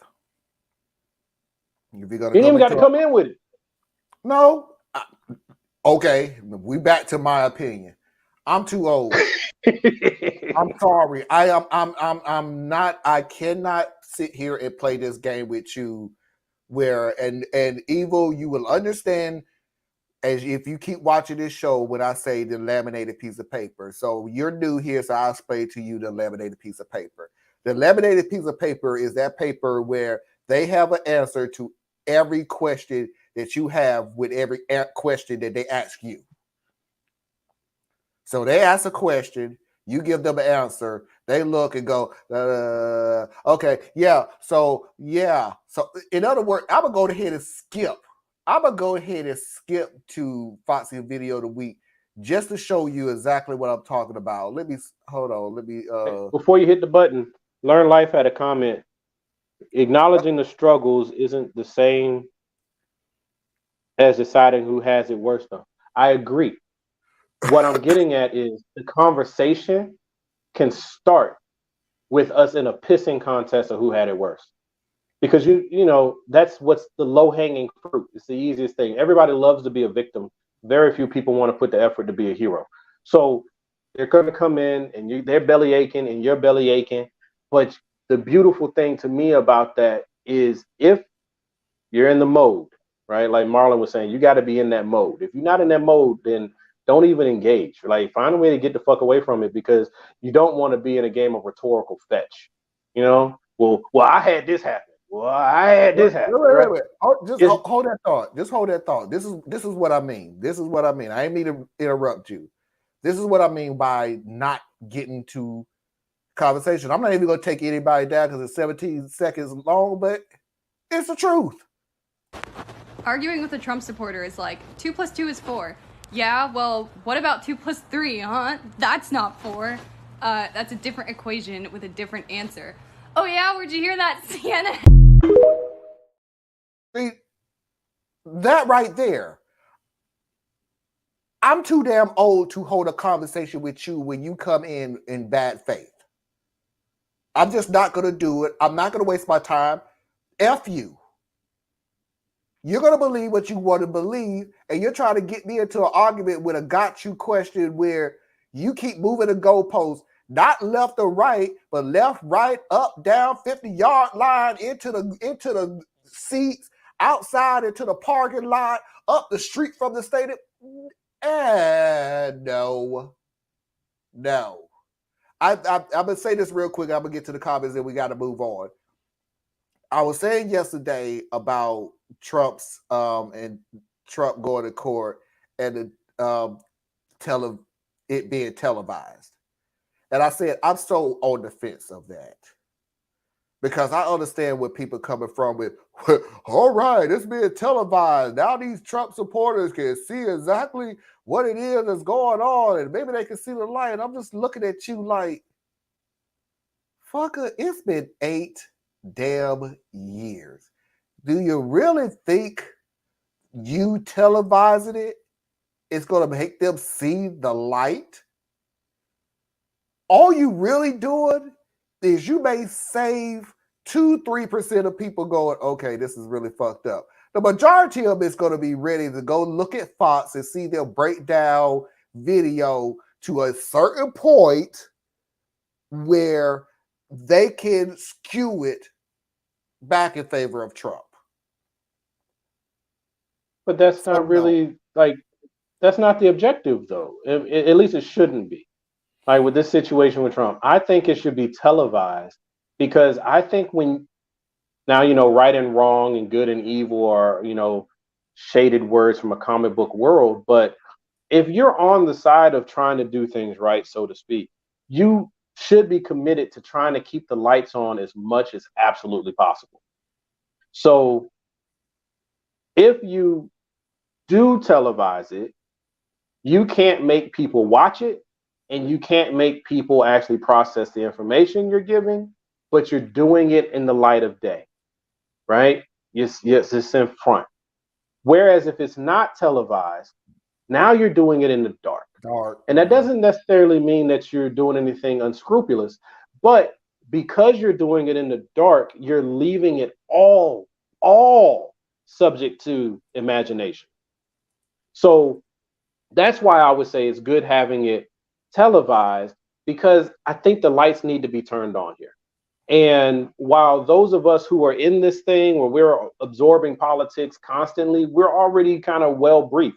But there's a huge swath of America.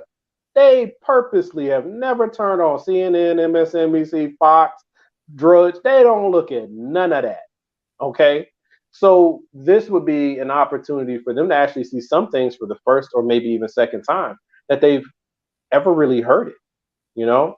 And then the rest of the world is watching. So that's why I would say there's a case for having it televised. I don't think that it's the end all be all, right? I don't think it's gonna, like you said, it ain't gonna all of a sudden people who are in his corner are gonna be like, oh, I was wrong all along. But thank you for saying that too, Thea, because something that you said did click. So we can move on. So Evo, just to narrow down what this show is about, it's not a vacuum chamber. What I try to reach is, I'm not trying to reach the left, the people like that. 9 out of 10 of them agree with us anyway. I'm not trying to reach the right, cause why? But the people who are on the fence, I literally try to make sure that even if it's my opinion, we come from a state of fact. Like in other words, when you see an event happen and then the following weekend you don't see me report it or say anything about it, it's because we don't have enough facts. You have a story. And I always sit on a story till we get more facts. I do not want to be that type of people who get views. And yeah, I get views very slowly. I understand that. But I would rather get views very slowly on facts and figures and an understanding for each other than just stardom. Just a whole bunch of rhetoric where I know beyond a shadow of a doubt, even if I'm wrong, I could just go on to the next tragedy, the next issue, the next whatever. I don't do celebrity anything on here because I don't give a damn. Somebody who gets married or unmarried ain't gonna change this country. Trust me, it hasn't. Ever. And it never will. Why? Because I'm not gonna, why it doesn't? Because it just doesn't. But what Mitch McConnell do, what Jim Jordan do, what Marjorie Taylor Greene do, what Laura Boebert do, what Joe Biden do, what where Donald Trump does, Cruz, DeSantis, people like that will F up your life. And we're going to report it. Whether you take it or not, that's on you. We're going to be blunt, but we're going to be honest.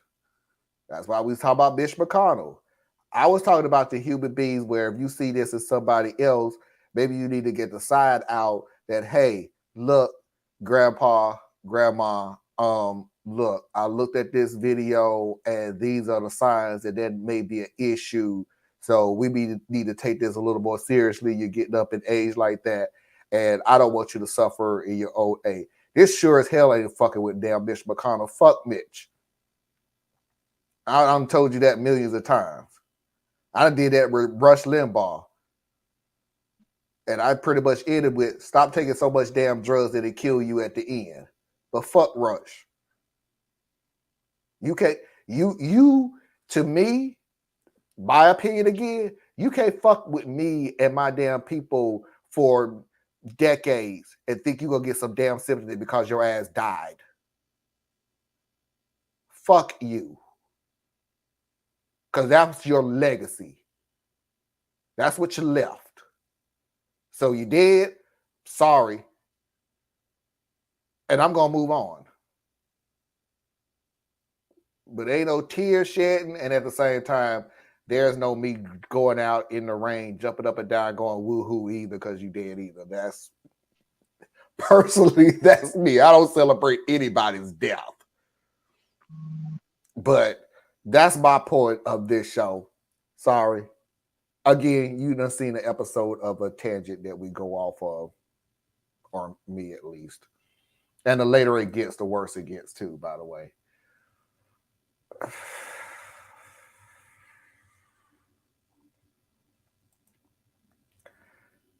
Namor needs to be brown to keep his ties to the Aztec Indonesian plight. That was me responding to Barker. Yeah. Side conversation. Yeah.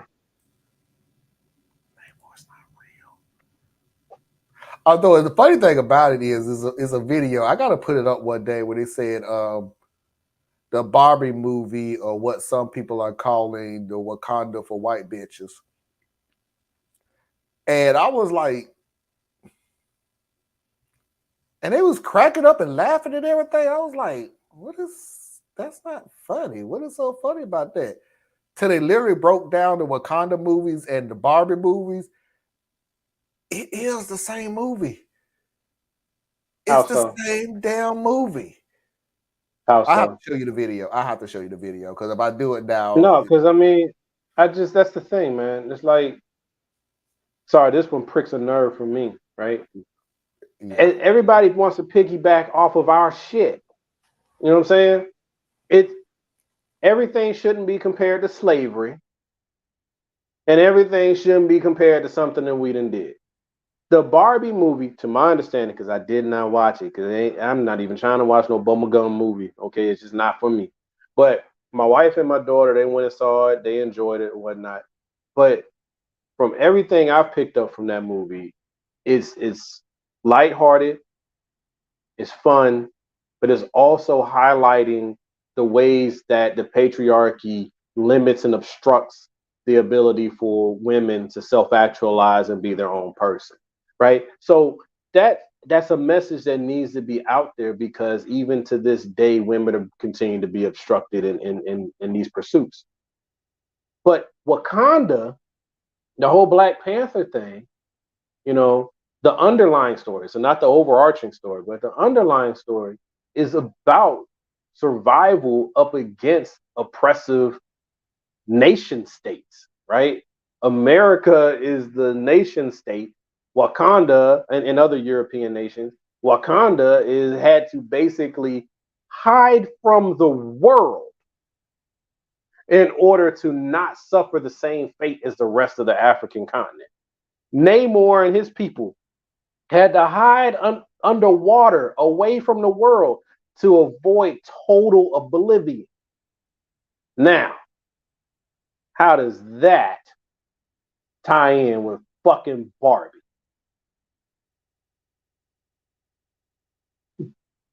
I can't answer because I don't have the video, so I'm not going to answer. Also, here's the funny thing about it. That's something new that you probably haven't seen on the show. I don't know the answer, so I'm not going to answer because I don't know the answer. See how that works? He asked a question. Hunter Biden.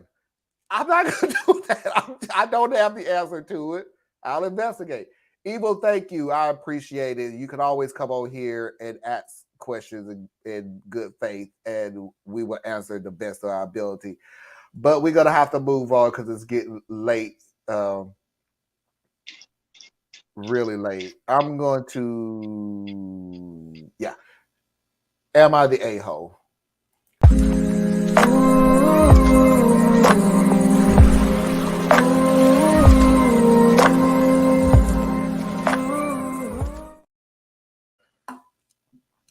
So, I showed this video yesterday. I was going to show it to Diaz anyway, because I'm still at the concept of, does this woman just want a divorce? And if so, just say so. Because I can't fathom what's your point of view of asking this question. Asking this to man, by the way, be honest with you. My wife wants half my money. So we're married, but our marriage is in severely rough water. Wife doesn't want counseling. She went for one session but decided it wasn't for her. I kept going to the psychologist. I work full-time and my wife works part-time. I earn 3 times more than her. No prenup or anything. We have one son. I pay for all of the bills directly out of my account. Wife saves 100% of her salary. No financial difficulties, no mortgage, and no loans. When we got married, she didn't want a joint account for expenses. My wife has my debit card for daily shopping if she needs it. So now she wants me to transfer her half of my salary to her bank account every month. She gave me a deadline which expired yesterday, and now all heck has broken loose. She has this idea that I'm obsessed with money and wanted to test me to see if I'd do it. But I failed her test apparently. Update. I have not transferred half my salary so far. The idea came from one counseling session we had. At the moment, her mother is still living with us. Her mother says she actually doesn't even want to live here. Several solutions were offered, like renting her a place close by instead of her living with us. I'm more than happy to cover the rent. At the moment, I was giving her the equivalent of $600 per month for the expenses and trouble. She wants double that. One of these suggestions was for my wife to take 6 months unpaid leave during winter and send her mother home. In this case, I would transfer half my salary, to which I would be okay with doing. The issue is, my wife expected me to do it now as a test while she's still working, the test which I failed. I mentioned the almost 6 digits in her savings account that she won't touch. She replied, that's her money. It's a setup. I'm gonna go ahead and let you She elaborate. leaving you, bro. This is the second time I done heard this video. I'm gonna go ahead and give you my answer real quick. So I'm gonna go ahead and leave it at this the rest of the way. I cannot phantom unless you want to fucking break up with me. Why the fuck you would ask that question of me? Why you would ask that demand of me? Second of all, this is the reason that this you didn't see this yesterday. Don't fucking test me. I'm not in school. I'm in a marriage. So all that testing thing, grow the fuck up. Don't test me. Because the bad part about testing is the only person that knows the answer to it is you. And you have the ability to change that answer like that. So don't test me. Don't give me little tests or hints or anything like that. That is one of my biggest pet peeves in marriage or relationship or anything else. If you ever want to piss me off and go, well, I gave you a test and you failed it, fuck you. Don't test me. This ain't school. If you got something to say, say it. If that's something that you won't, tell me. But don't give me something that is, oh, that didn't affect you the way I thought, so you failed. Fuck you. No, no. Hell no. No, don't do that. That's degrading. To me, personally, that is degrading. I don't like that. Don't do that. Number 2, again, like I said, I don't understand why you thought I pay all the bills, you keep all your money and don't pay no bills, and you won't have my check. Why?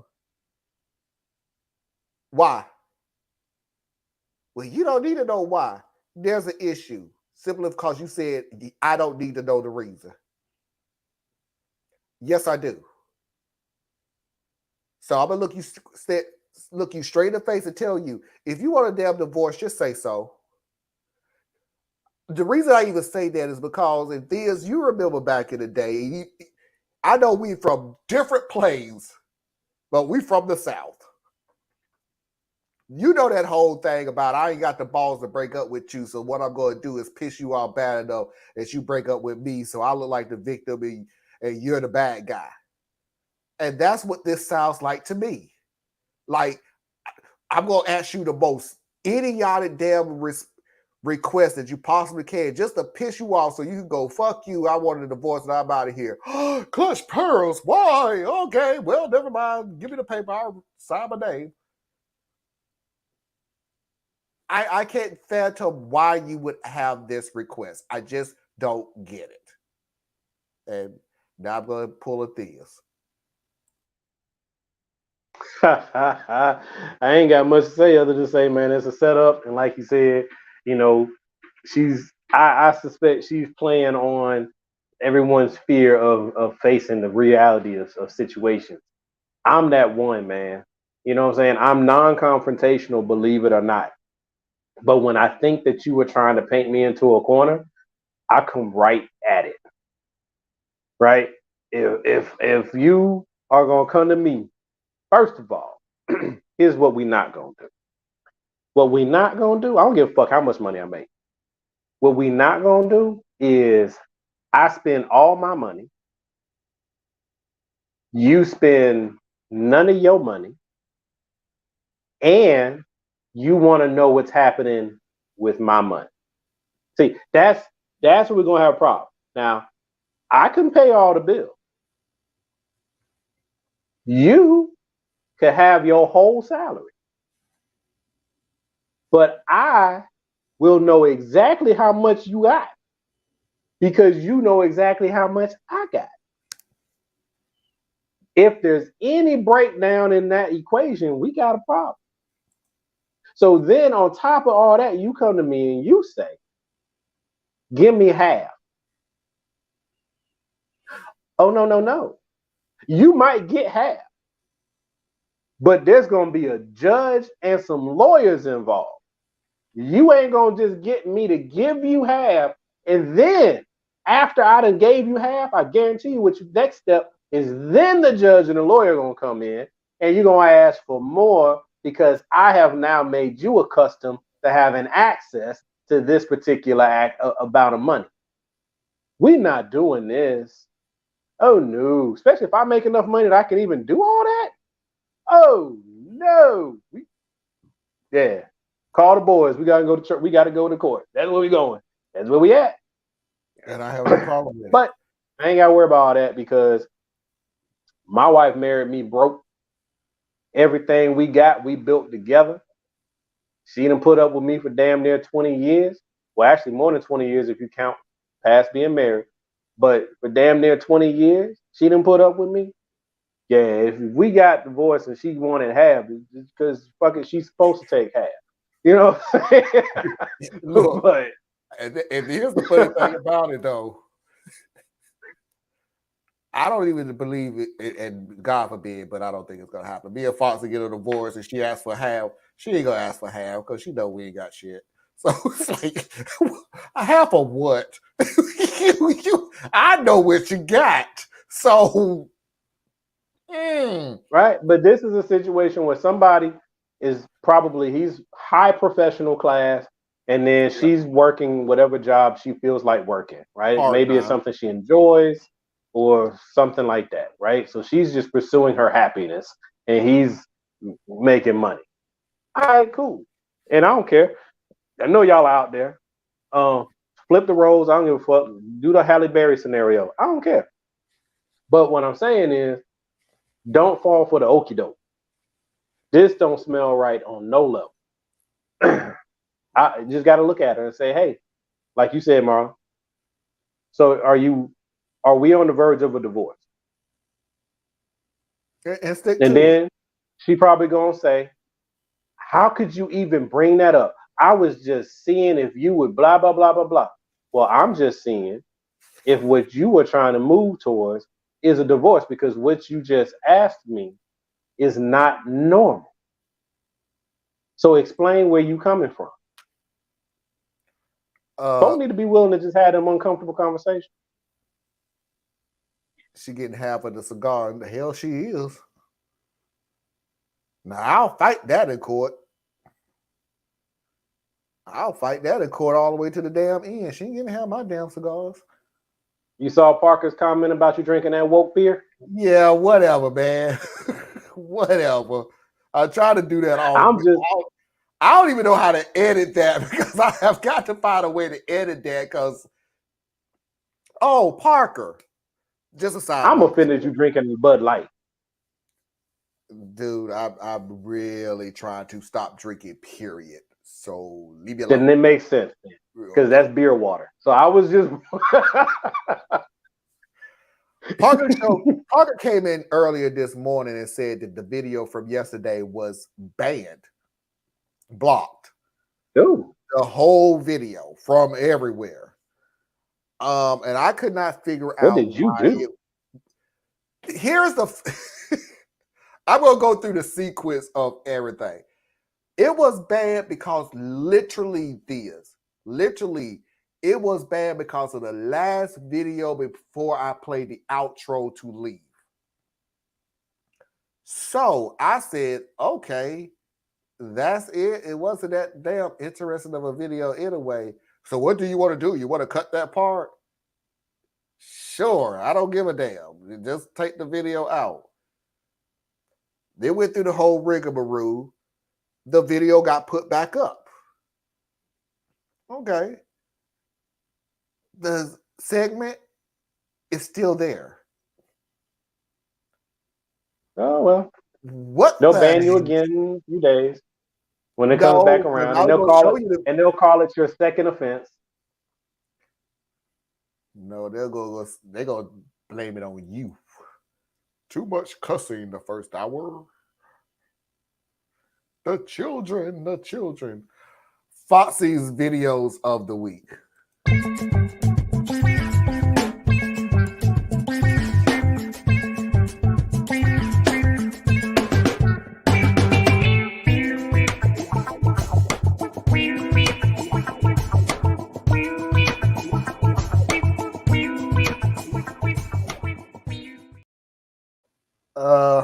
We got plenty of time here, so we're gonna go through some of the things from yesterday and some more new ones today.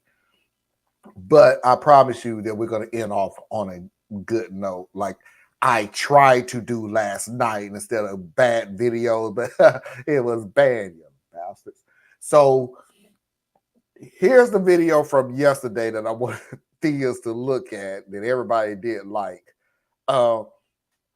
If we could just find a way to combine all the churches. Let me speak to my people for 1 second. My people. And if you're not sure who you are, they'll look like me.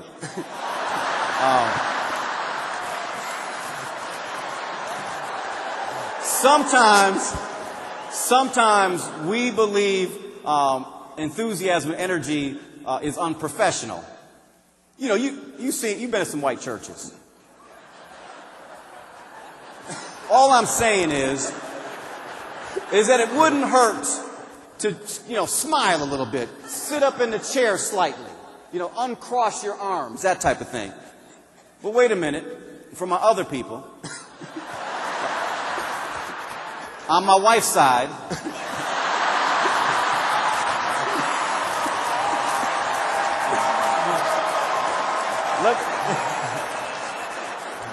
it wouldn't hurt to bring it down slightly. If we could meet in the middle, we would be fine.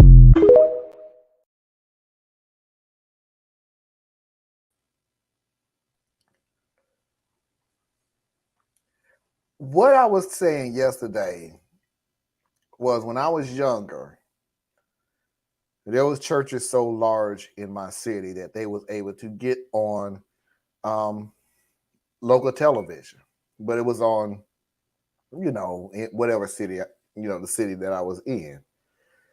And I was not fantasizing. I was mesmerized by how different their church was compared to my church. And I would look at their church and nobody was moving. The pastor was up there. He was preaching, but everybody was just sitting in the pew, not moving, nod their head a couple of times when something they agreed with. And that was it. Now let's transition over to my church, where the pastor, we knew it was almost time for the sermon to be over and church to be over because it would escalate. They would get louder and louder and louder and louder and louder. And hey, hi, hey. And the organ would play. And now we knew it was time to shut it down and get, up out of Dodge. And I was just thinking, so are we doing it wrong or are they doing it wrong? And now that I'm older, I just realized it's just different. It's just totally different. And if we go to Catholic, where they got a whole routine, for a lack of a better term, so I'm not trying to disrespect your religion, but you have a whole routine of sitting down and kneeling and praying and everything else. It's just totally different. Now, I'm going to repeat what I said yesterday. To all you churches, all you black churches out there who do those false endings, stop it. Because you're pissing me off.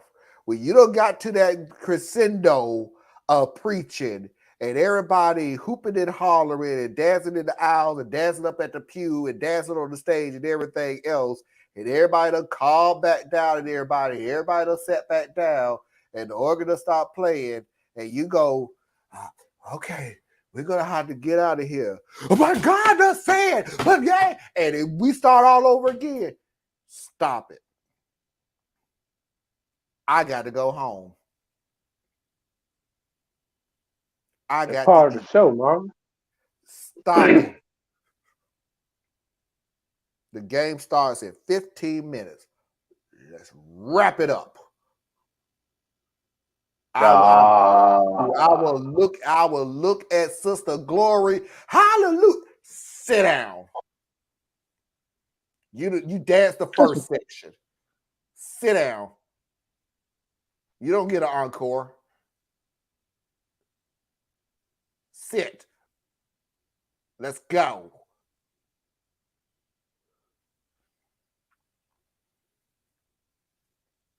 So I'm probably going to be a little more offensive, but I know. So one thing, I'm not going to go into my version of faith or any of those things like that because it's way too long. And if y'all can't understand me on some of the other stuff I done said, you sure enough ain't going to understand my interpretation of my faith. But there's God, the creator. Okay. But then there's God that we as mankind created.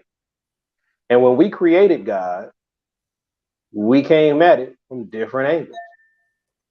So like one of the things you touched on was like, are we doing it wrong? Are they doing it wrong? Are we just doing it different? You got to think about it. I firmly believe we are not worshiping the same God. I don't think we're worshiping God.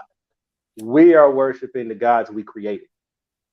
The interpretations of God that fit our collective experiences in such a way to try to interpret the world that we find ourselves in. So let's look at how the European comes, especially the American white European comes to God, and how the Black American comes to God.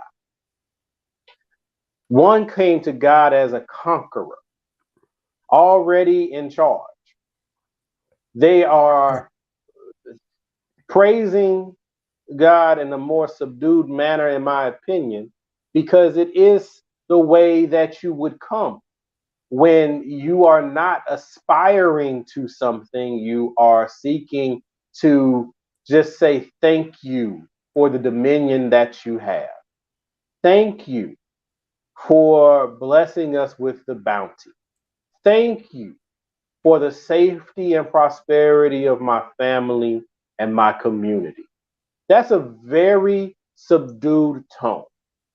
There's not much of a reason to need a whole lot of musical accoutrements. There's not a lot of reason to get way outside of yourself, so to speak. Because what you are saying is, I am coming to you humbly, God, to say thank you for what you've given to me. It's not an aspirational thing. It's an appreciative thing. Then you look at how the Black American comes to God. God was delivered to us as we were in bondage. We had no control of our lives from sun up to sundown and any time in between. We could not control our comings or our goings. The only time on the plantation that we were permitted any level of true fellowship was on Sunday, when we were permitted to go to church and learn from a Bible we were not allowed to read. So you are being taught this religion that is being forced upon you, because make no mistake, you must say that you love this God that your slave master is presenting to you. And you are not allowed to read the text.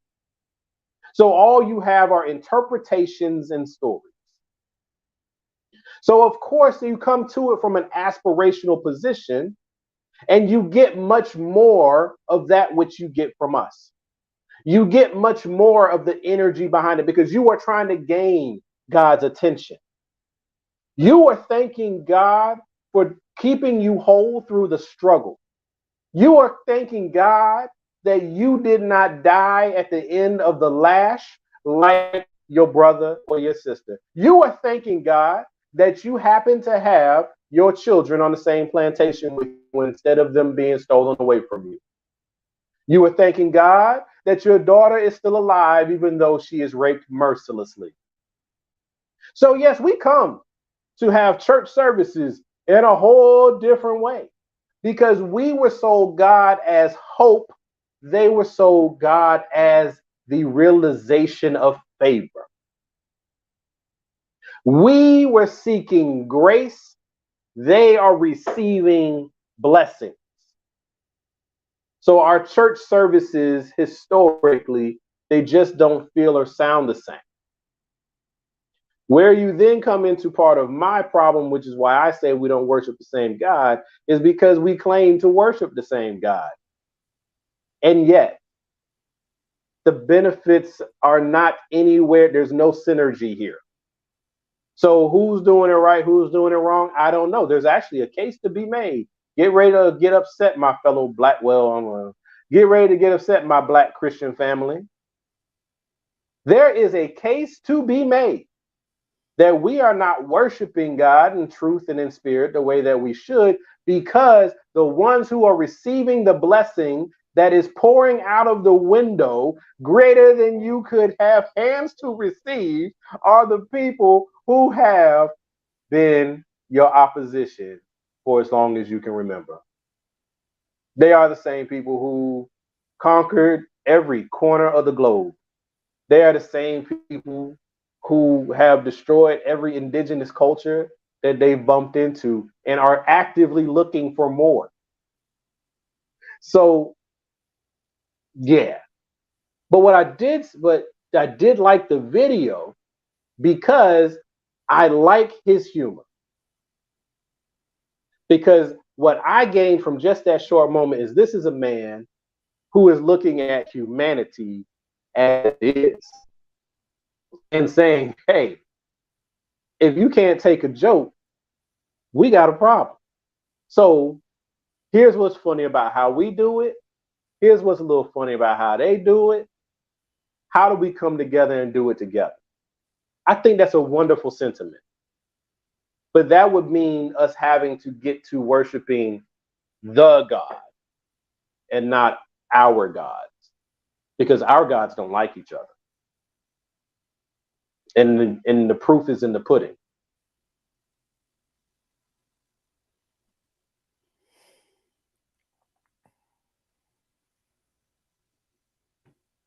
Y'all depressed? I'm depressed. I can't hear you, bro. I said, y'all depressed yet? I'm depressed. It's the truth. Sorry. Not sorry. It is the truth. As they say in the church, as a joke. I'm not here for a good time. I'm just here for a short time. All right.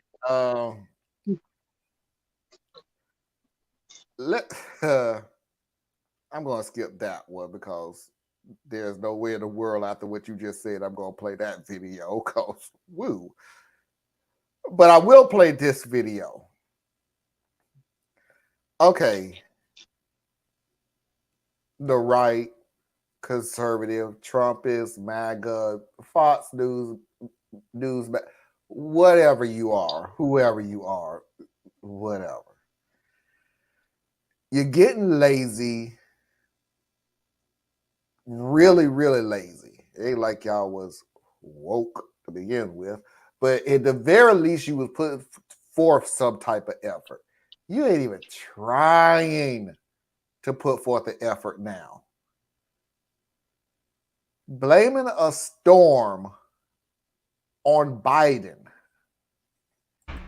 Just in case you were wondering if Fox News would find a way to blame Storm Hillary on Joe Biden, wonder no more. The wrath of Tropical Storm Hillary. 42 million desperate souls in the path of the storm, which made landfall in Mexico several hours ago. But they let it right into the country because it's Biden's America. Its impact far from over. This is the first tropical storm to hit California since 1939, when Joe Biden started his Senate career.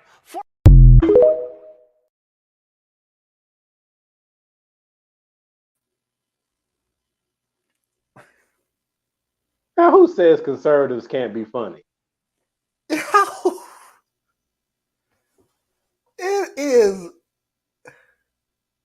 But there's some armchair peanut chewing, not thinking at all person. Like, well, I never thought of it that way. Yeah. Yeah. That kind of makes sense. And here's how it makes the most sense, Marlon. See, Biden knew he couldn't let it come and hit a red state because it would be too obvious. So what he did was he got with the Meteorological Society and named it Hillary and sent it after California because it's a blue state and Hillary is the queen of blue and Gavin is from California and he's trying to be the president and Biden doesn't want him to be president, so he sent Hillary to go and get it. This is the country we live in. These people don't think. They just come up with some shit and run with it. This is literally why you sit here and go, Marlon, why you don't argue with them? This is what you're giving me to argue with. This is what you're giving me to argue with. Are you serious? I will pull out a statement from my cousin. I would rather go outside and jump up and down in the damn rain than hold a conversation with y'all. I'm not gonna do it. I'm just sometimes it's fun. Sometimes it's fun. Is it? I don't enjoy it anymore. I don't do it anymore. I can still say it's fun. I don't do it anymore because I'm too serious. But because you got to understand, for those of you guys out there, this is your first time seeing us. Thank you once again for tuning in. Really appreciated. You never know what you're gonna get while you listening to us, all right?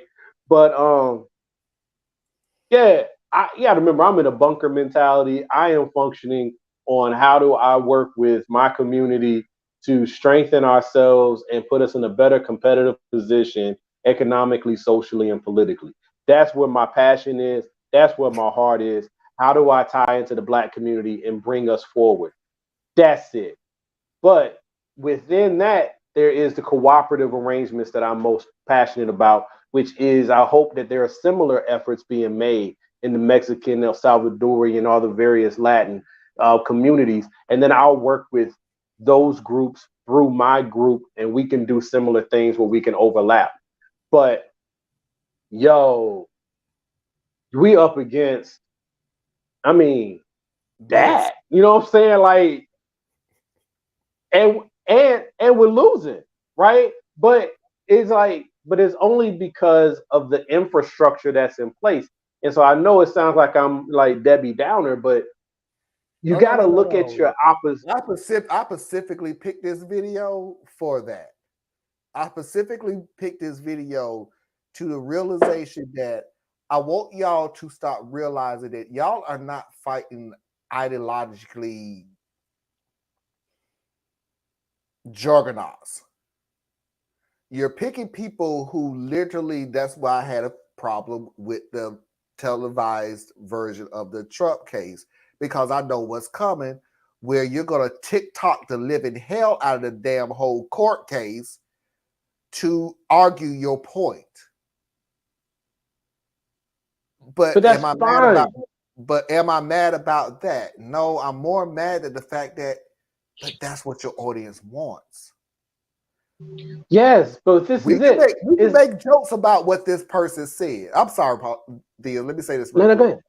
We can joke and ha ha and he and that's so stupid and that's crazy and everything else. But you keep forgetting that as much as we're laughing, the people who are listening and agreeing with this are the ones that's going around, going from city to city, who went to a damn Dollar General shooting it up. So see, the joke is over now. The joke is over. Because you got people who believe in this bullshit. I'm in the second hour, so I can cut it as I won't.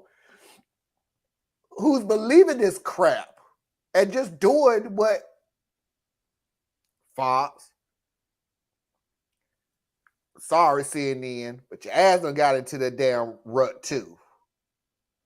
You ain't saying it out loud, but trust me, if you play the same damn video 24 hours a day, 7 days a week till you get to the next damn story, only because you done changed the panel, the analyzer, the attorney, the former attorney, the former DA, the former governor, the former mayor, and think you're going to get a different story. Your ass in the damn same category. It's edutainment. You know what I'm saying? It's political theater.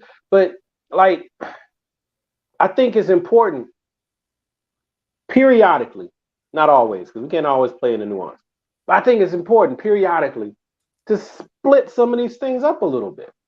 The people who are running around shooting people and killing people, those people were already unstable minded and being fed a constant diet of echo chamber just pushed them a little deeper into their delirium or hatred, and then they went out and did what they did. That in and of itself, there's only so much you can do, because if you want to stop that type of stuff, one, you never really will, because domestic terrorism has been with us for longer than the country's been here. So, but then it's just a matter of what are we willing to do as a society to combat the ability for these people to do this type of damage. And that's a long-term effort. And people oftentimes just don't want to put forth the long-term effort. And then you got the Fox, the CNNs, and yes, the MSNBCs, and all the rest of them, because they're not actually trying to distill information and help you understand things more often than not. They're all, from their vantage points, trying to just keep you engaged, right? So Fox is trying to keep you engaged by keeping you afraid. CNN is trying to keep you engaged by, I don't know what the hell they do nowadays, but there's just like TMZ for the news. It's pretty much CNN to me. Yeah. And then MSNBC, they're not trying to scare you. They're just trying to manipulate you into thinking you're better than everyone else, right? In their own kind of twisted way. So everybody's just trying to feed you whatever fuel will get you to continue to pay attention. But none of the big ones are trying to get to those who still use rational thought and highlight those people so that they can have real discussions. You're not really getting that, right? Chris Christie, right now he's on a mission, but he's the type of Republican that you could get into a room and you got to deal with a lot of his sound bites and weird rhetoric, but you could have a real conversation. You could put him with someone of his equal level of skill. So like, I'm going to say Gavin Newsom again, or a Pete Buttigieg.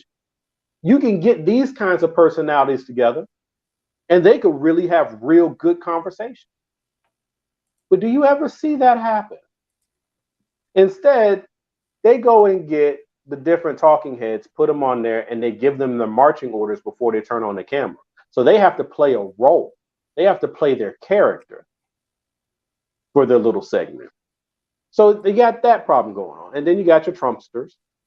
I think some Trumpsters are truly diehard. They believe it because they're just that far. They're either really uneducated. Sorry to put that what you call it stereotype on them, but a lot of times they really are fucking not intelligent, or not educated, and they're not intelligent because those two different things. And Trump done told you that he loved his unintelligent supporters. Right. So you got those, but then you have another ring, and those are the ones who are following a group. Right? They're not diehard, but they're believers because if they don't believe, they face ostracism. They're gonna get pushed out the crowd. Okay, they're gonna be ostracized. Right. No, we got you. Screw it. We got you. But and then you got another ring who are they're just opportunists. You know, this is how I can make some money, and this is where the party's going, so I'm gonna go with it until the party changes direction. And then there's like different layers to it. So, yeah. All right, last video of the night. And what I promised myself, which is funny because we got a few new viewers, by the way, and I truly appreciate it. We already got Evil Ways coming in. I appreciate it. We got Breezer that came in to drop some comments in, and I appreciate you, but you're coming in at the end point of the show. So I hope that you will return when we get like real deep into conversations and everything. But even if you don't, I appreciate you being here too. I truly appreciate it. Also, LL, yeah, we got to schedule that chat calls. No, I don't know how far you is into the show right now, but yeah, we already talked about that. We really do need to talk about that. We really need to find a way to get you can do a panel type thing. You just have to plan it ahead. It's like, hey, these are the 4 people you'll have on your panel. Yeah, we're gonna work. You can do that. Yeah, we can put something together. And then, like for this one right here, Learn Life. How many Black supporters do I know? Like 2.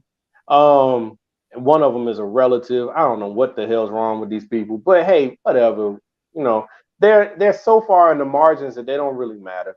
And then you got how many Trump supporters? Oh boy. First of all, I know far too many. I'll put it that way. I'm gonna be far too many. I'm gonna be honest with you. I'll be totally honest with you with what I said, and we're gonna move on. I don't know any personally. But here's the funny thing about it is that's not a good thing. Because of my employment, we are so far from never ever discussing politics that I literally could be passing a Trump supporter like every 10 seconds. But nah, just get them in a moment, and like it'll just like kind of eke out a little bit. The moment would never come up. The moment would never ever come up because it's like, I like Trump, but I like paying my light bill. Did you watch that game last night? That was a good game last night. It's like don't get into these conversations at work. Don't get into them at work because I swear they scary, man, when they happen. But when I say, all right, so you said no, they aren't on the margins. Here's why I say they're on the margins. All right, I'm gonna run through it real quick from my perspective. The Black population in America, the African American population, because that's what I'm thinking of when you ask me about Black people. I don't know how Africans move. I don't know how some of the Caribbeans move. But we're 13% of the population. Even if you swelled into those other groups, it might take you into maybe 15, 16% of the population. That by itself already puts you in the margins. then the black population, that voting population, we vote like 95-ish% for the Democrats. So now we talking 5% of the 15% definitely out in the margin. So even if you rounded up all the black Trump voters, mathematically, they're outliers. You know what I'm saying? So it's like I just can't spend the energy there on them. It's disappointing that they do it. Are you asking would the margins of black voters would affect the election? It was just a conversation. It was just a conversation in the comments saying how many do we know? And I said, and then when I was responding, I said that they're in the margin. But but that's kind of how I look at that part. And at the end of the day, people gonna vote how they vote. Usually these people that are in the targeted out groups that still vote for Trump and Trumpism, these are people who are reacting emotionally, and they are as we say, pick me. They are the ones who are jockeying for the few positions of relative privilege. These are the ones that, and they get mad at me, and I don't give a damn, but these are the ones that will say, they're basically acknowledging that the oppression is coming or is here. So let me at least get the best seat in the bad section. Let me at least be the one that gets to move with those who are in power. I may not have the same level of respect from these people. I may be in relative danger, but I'll be useful. So when they need a black talking head to go out there and do the Paris Denard thing or do the Candace Owens thing, they have someone to call on. And there's only a few who are ever really available. So if you count them up, there's probably maybe 20, 25 personalities at any given time. But if you're one of those, you are gonna be okay financially. Candace Owens, right? And that's what they're jockeying for. Candace Owens, they want the guy that got hit with the egg. Got Larry Elder. Got hit with the egg. There's a host of them, but there's not that many of them. And that's the funny thing about it. And I want to make this perfectly clear. I want to make something perfectly clear. I want y'all to pay attention to something really clearly. I see what you mean. Learn life. Yeah, they're not on the margins. They're about a good. They keep saying on the news 30%. Nah, these jokes are like 80% of the Republican Party. And that's what I mean. I want you to pay attention to something. I want you to literally pay attention to something because I saw a Fox video that I'm not going to show on this show, but it was just. It just come to my attention. Somebody sent me a video that came to my attention. Is they're treating these people as allowers.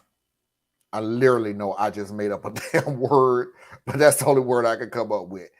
Because they only march them out on BS situations.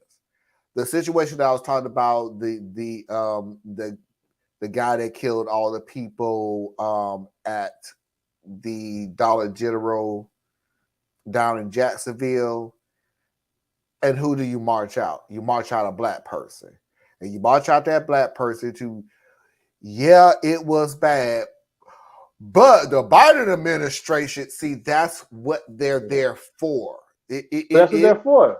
That's what they're there for.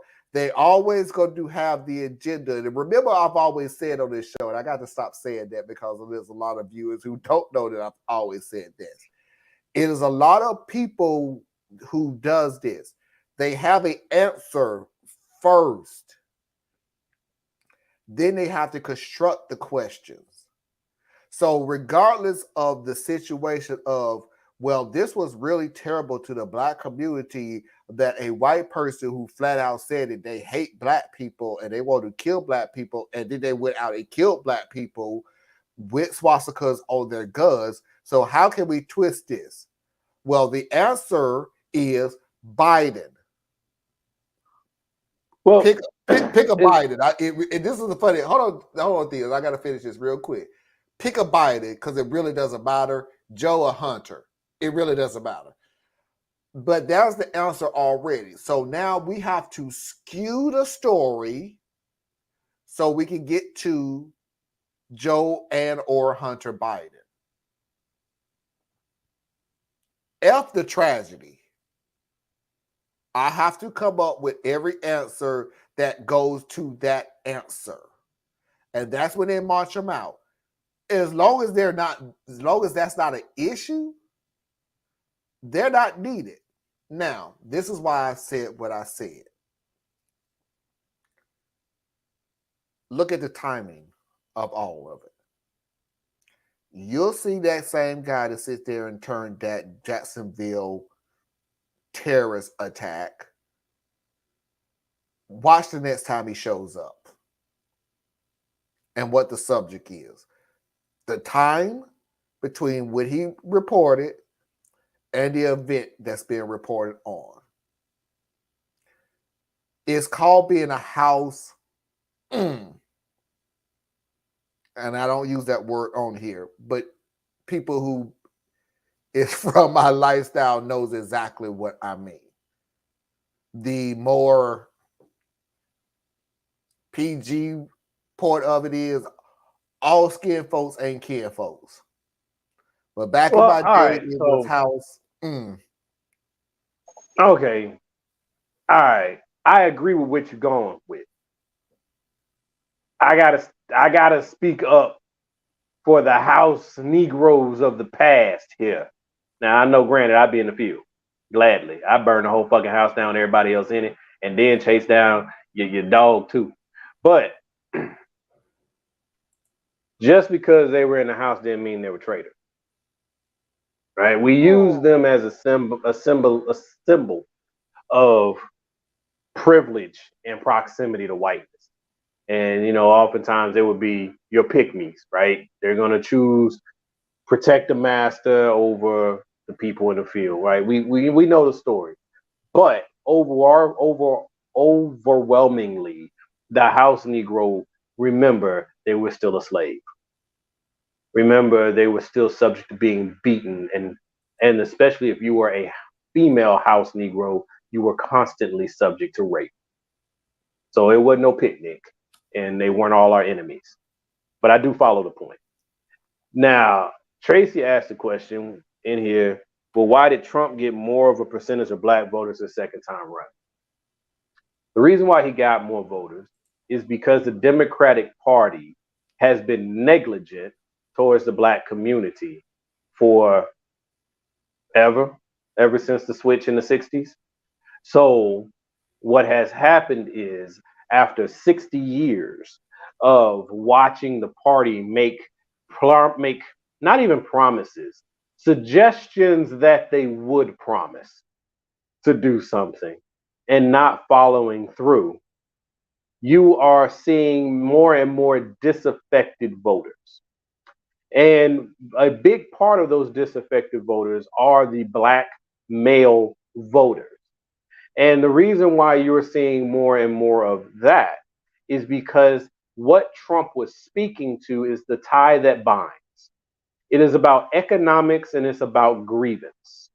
So if you tie into economics and you tie into grievance, you are now able to tap into any disaffected group. Why are the black women much more prevalent in the black voter rolls for the Democrats? Because while they are black and they are also dealing with the economic struggles of this country, they are on an accelerating plane. The black male is on a decelerating plane. As criminal justice and all that bullshit, mass incarceration has continued to wreak havoc on our community, more and more black men are facing prison than they are facing college. So, yeah, you're going to have a lot more non-college educated black voters who happen to be male, who happen to be looking at who is talking at least something that recognizes my pain. So they've been pulling off the margin. But those margins, again, very small. It's a soundbite that is really a tool of the conservative party. Because what did they get in that second term versus the first term? They moved off of roughly 3 to 5% to something akin to 5 to 7%. That is not any major movement, but it's cast as such so that the black man and the black woman can go at odds with each other. The male and the female can go at odds with each other. That it's just a talking point to distract and move more people towards so-called independent, so-called third party, or so-called I'm just going to sit at home because ain't nobody here for me no way. What makes life so hard for someone like myself who is not all about the Democrats, I'm about black people, is we have to focus on how do we move issues and how do we build alliances with the people that we need to build alliances with to move the ball forward. And that's very hard to do the more disgruntled and frustrated people become, because as they further and further get more upset, they're not trying to listen to anything anyone's saying. Long answer to your question, because it was a layered question.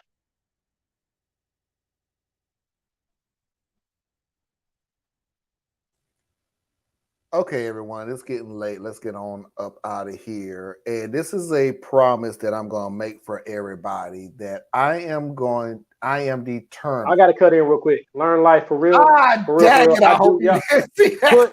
Get Learn Life on the video as soon as you can put one together. Because I am thinking you are intentionally missing what I'm saying on purpose. I'm sick. That was a really over you didn't read that. LL, stop it. You are part of the family now. You are part of the family now, LL. So let me go ahead and lay down some ground rules. I am the big brother of this. Stop it. Stop it, stop it, stop it. You knew what it was going to happen. I ain't got to stop it. You ain't got to stop it. I'm just saying. I had to put her on the doggone show. Will you stop it? Get her on the show.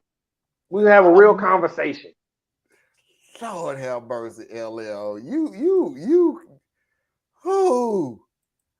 Stop it. Doggone it. Where's Anna? We need Anna. Anyway. Anna busy with her family. Leave her alone. Yeah, and I appreciate it. Anna, I hope you're enjoying yourself. I really do. What you say, LL? Be quiet. Y'all are too right. Whatever. Stop it. Stop it. Gonna chop this whole doggone video up now. And Thea's don't even have his shape. I am determined. 3, 2, 1. I am determined that I'm going to leave this show on a happy note. So everybody can go into the next week on a happy note instead of a sad note. We all have issues that we have to deal with. And it's best that we deal with it with a clear mind and a good news. So that is what I'm determined to do on this show. Instead of showing something, now I'm going to get back into my regular voice because it's tearing up my voice. I am determined that I'm tired of sending everybody off on a sad, pathetic, whatever news. We already know what we got to deal with. Tilt your head back. Stop it. I am determined that nope, still missed the point. I am determined that I am not going to end the show off on always a serious news. And that I think I'm going to start. Hell no, that's sad. That I'm determined that I'm going to end the show off on a more happier news. On something that we can take into the week so we can deal with a lot of things.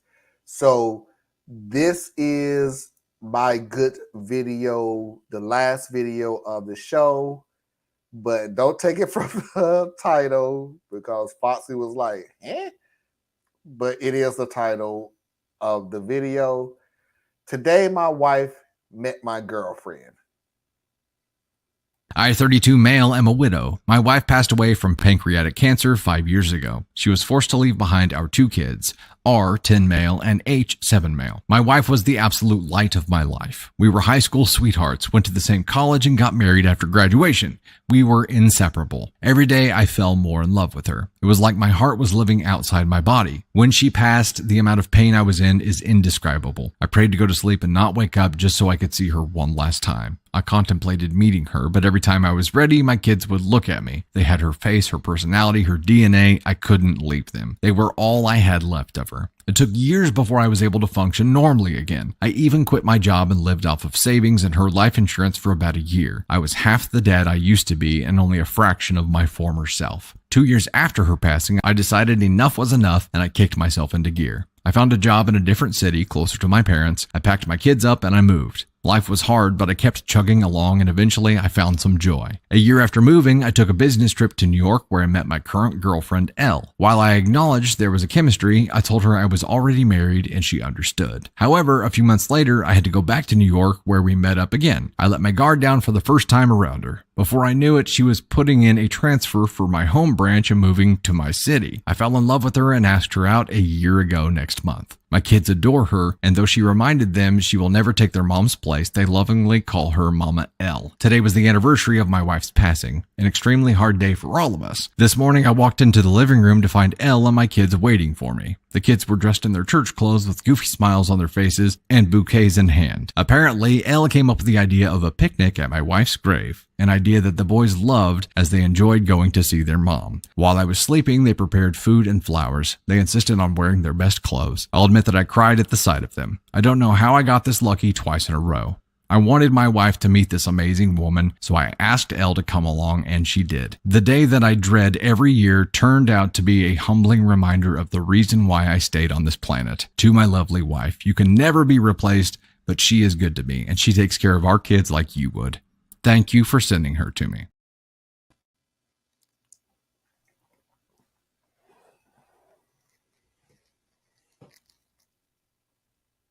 Go ahead, Diaz. Tear it down.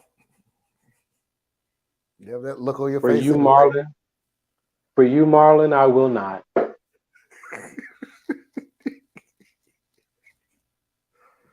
Okay. I'm glad you found joy and the children found someone that they can enjoy and that she respects the complicated nature of the family that she is seeking to blend into. That's so nice.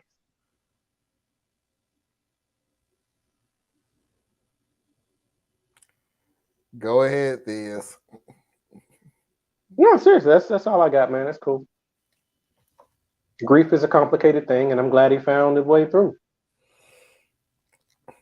Hope she don't break his heart though, because he'll be real fucked up then. Yeah, here we go. Here we go. Here we go.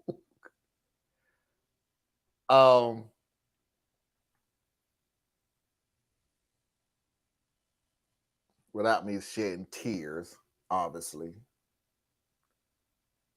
I have never came on this show and told y'all that I was a perfect husband. I know beyond a shadow of a doubt that I'm not. I have made many mistakes during me and Foxy's marriage that I'm paying for now. But I'm gonna be truthful with you. I can go to the end result and tell you that I will get over it because I will. That's my upbringing.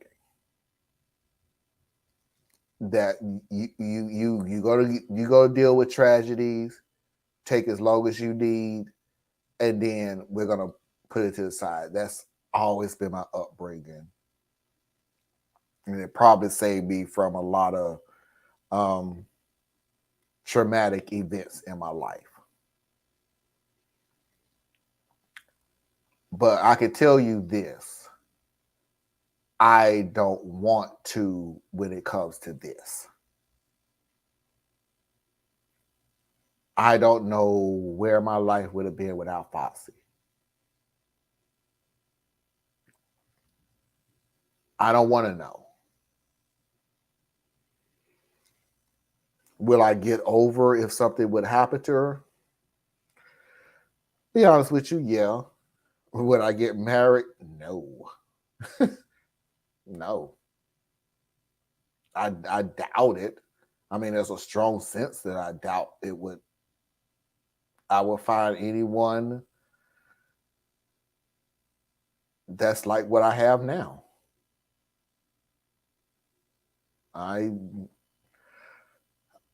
honestly, and I say this because I don't want anybody to go, sure you will. You'll find somebody, just go out there. The way I say this is because I don't think I would want to put in the same effort. I don't see myself putting in the same effort of finding somebody else. The older I get, the less likely that would happen. I don't want to.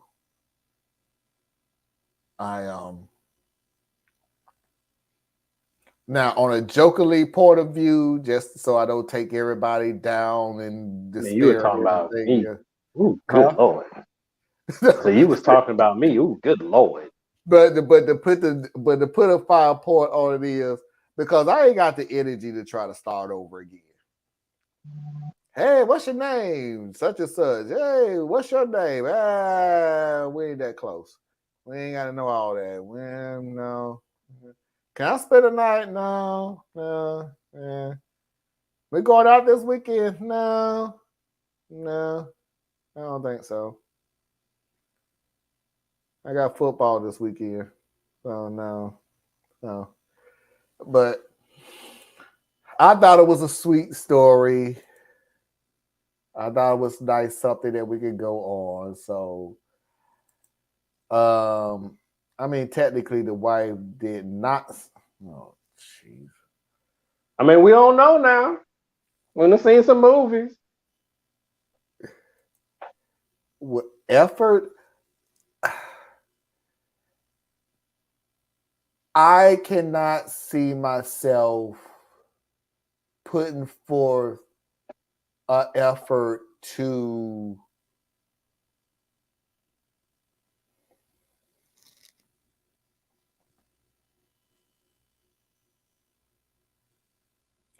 I can't see myself putting an effort in that even if I was to know of another female, put in enough effort to actually want to be with that female on a long term.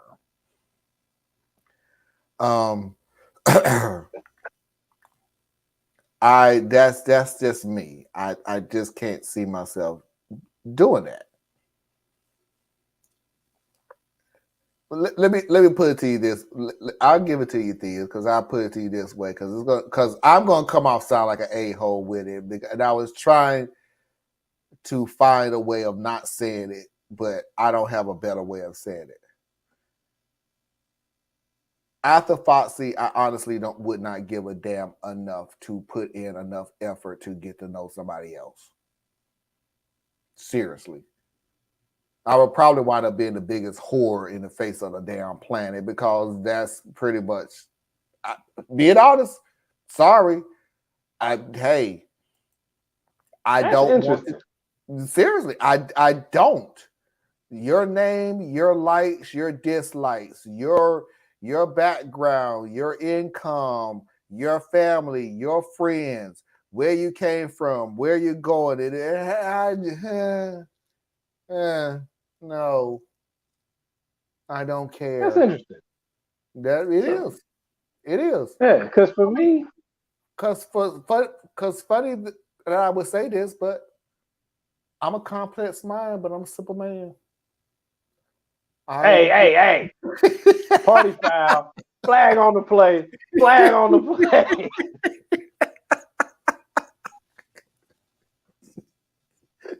Go ahead, Theus. Go ahead. Nah. All right. So on this melancholy note that you got us on,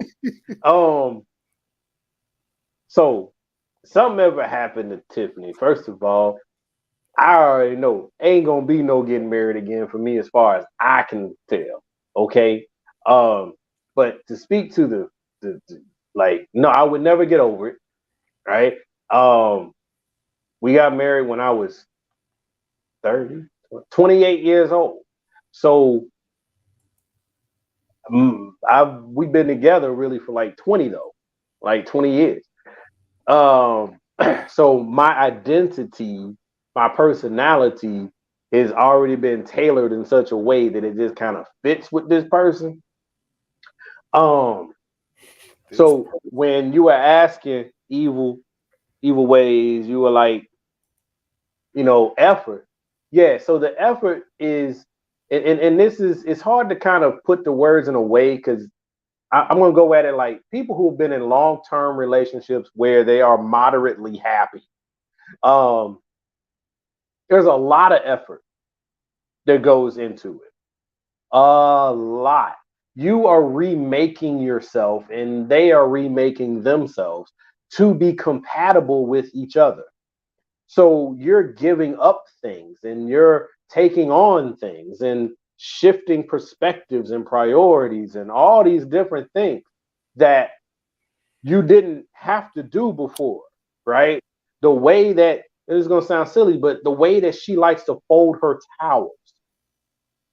You start folding towels that way, the places that she likes to eat or the places that he likes to eat, they become something that it gets imprinted on you. So you start to either like those things, or when you think of those places, you think of that other person. It could be something as silly as Chipotle. It's just, I know everything my wife will eat. We can go to a whole new restaurant and I know exactly what needs to be adjusted on this meal based on the description to make sure that she's going to be okay with this meal. And if she tries to step out the box and do something different, I'm right there saying, you sure about that? Tell you what, let me order something safe, and then that way I'll eat yours if there's a problem with it. These are the things that you start doing. And I know these are weird little examples, but I'm talking about these little bitty things, right? It's her smell. It's the way she laughs. It's the way she gets mad. It's the way that you make up. Like all of these things, you become tailored to the other person. If you're serious about that relationship and you expect for it to last for more than 5 years, right? So that stuff happens.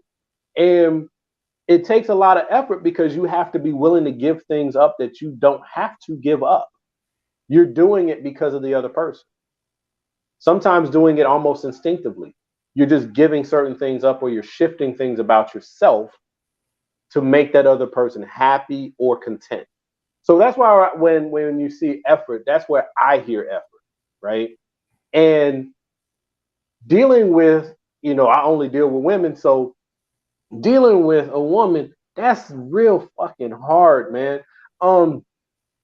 They so unique. Everybody's unique, I get it, but they so fucking unique, and the things that send them off, flying off the handle, or emotional about this shit or that shit, is very personal and specific to the woman you're with.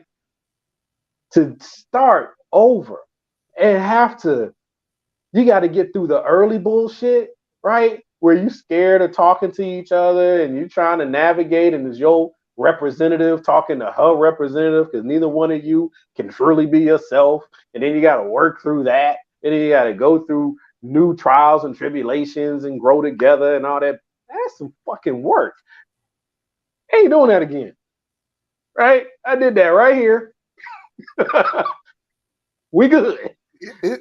Now, let me cut in. Happen, I ain't gonna go out. Let me cut in quickly on what you said when it comes to effort. I promise I'll let you take it from here. The argument. Let's go with that. Argument. Foxy get mad at me, and beyond belief, because y'all never seen it, she's loud when she's bad. Because that's her nature. I'm used to it. It's been almost 20 years. Hell, next year be 20. And I know how to go through that situation. This, that, and the other, and everything else, blah, blah, blah, and everything else. You loud, we loud, I'm loud. She loud, I'm loud. She loud, I'm loud. We get quiet. We come to a compromise. We're done with it. Here's what I say about me putting in the effort. You ain't got but one time to get loud with me, and I'll be like, fuck it, I'm out. Literally, you got one. That's because you're back in the dating phase. Yeah. Like, that's how I am in the dating phase. Anything will set me off, and I'm not going to sit here and argue with you. Because to me, when you're dating, that's the happy time. I should not be unhappy during the happy time. Okay, now we have our moments, but we will not have any serious fights. Won't happen. Soon as it pops off, relationship just ended. I ain't gonna argue with you. I'll just be like, all right, you got it. If you ever hear me say, all right, you got it, we're done here. Because I know the next step is gonna be something irretrievable. So let's just go ahead and let this one ride. But to go through that again, it's exhausting to even think about it. Right? So if something were to happen, the biggest worry I would have is somebody have to come check on me periodically. That's why I'm so thankful God gave me girls. Because they take good care of me. And my friends, the ones in my closest circles, they know how I am. So they will have to come and see about me. If you've ever seen the movie Yes Man, remember how his friends had to keep trying to get him to come out the house? That's me. They ain't got to worry about me going out there being no man whore. Because one, I don't want to run the risk of having no more kids. Two, half y'all out there running the streets ain't been tested since 1995. I ain't trying to fuck with that either. Three, I ain't got a time for it. I'm good. I will live a life of damn near celibacy, eating the food I want to eat, watching the shit I want to watch on TV, going on trips wherever I want to go on a trip, calling out sick just to do it. I'd be me, sitting in my house happy than a motherfucker. I don't want to go out to the outside world. Y'all crazy out there. I don't like it out there. So now I would become a hermit. I would say this. Plus, I'm the marrying type, so I need to stay away from women because part of my belief, which I've shared with you before. You only did two. It's not a only did two, bro. I've been married twice. Two. I'm 44 years old, and I've been married to the same woman for 17 years. Been with her for 20 years. So if you take 20 years off of 44, you're only 24. Then you take another 2 years of marriage off of that, you're 22. Then take another year off of that from before you got married, you're 21. So I've been married in some way since I was 21 years old. Look, that's a long time, dog. I'm gonna tell you this about my life. You're looking at somebody who flat out told everybody,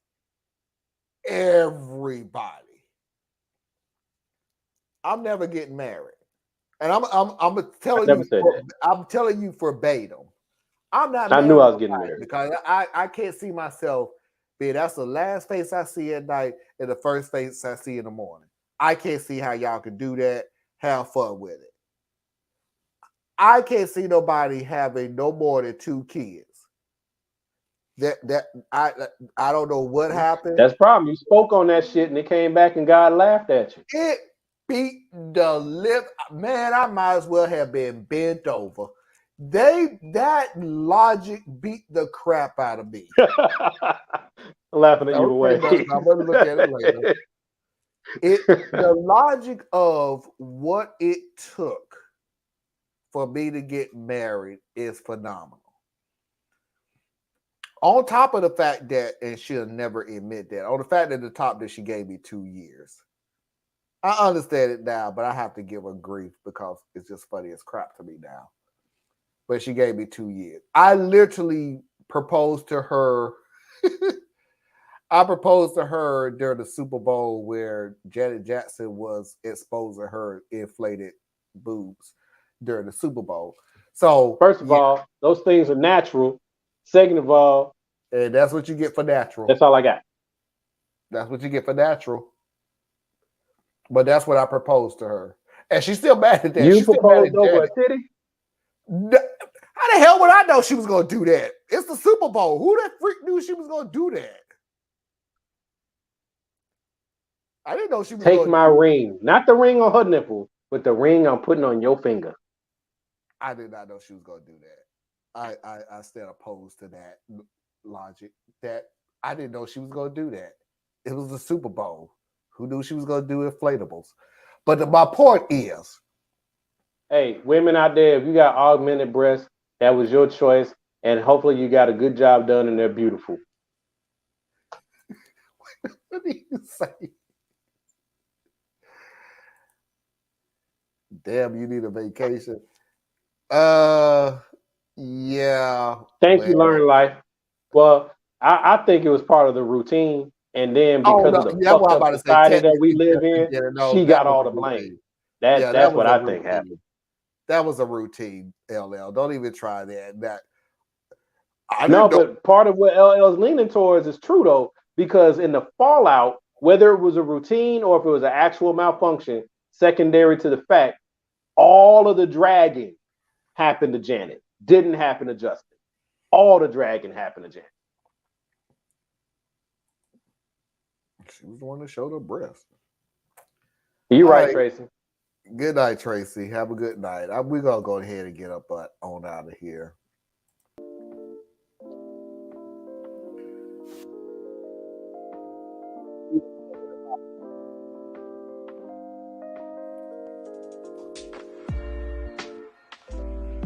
Okay, Theos, again, tell everybody where they can find you. Unless you're going to just say here. Oh, I didn't hear you ask me that. I apologize, sir. Sorry.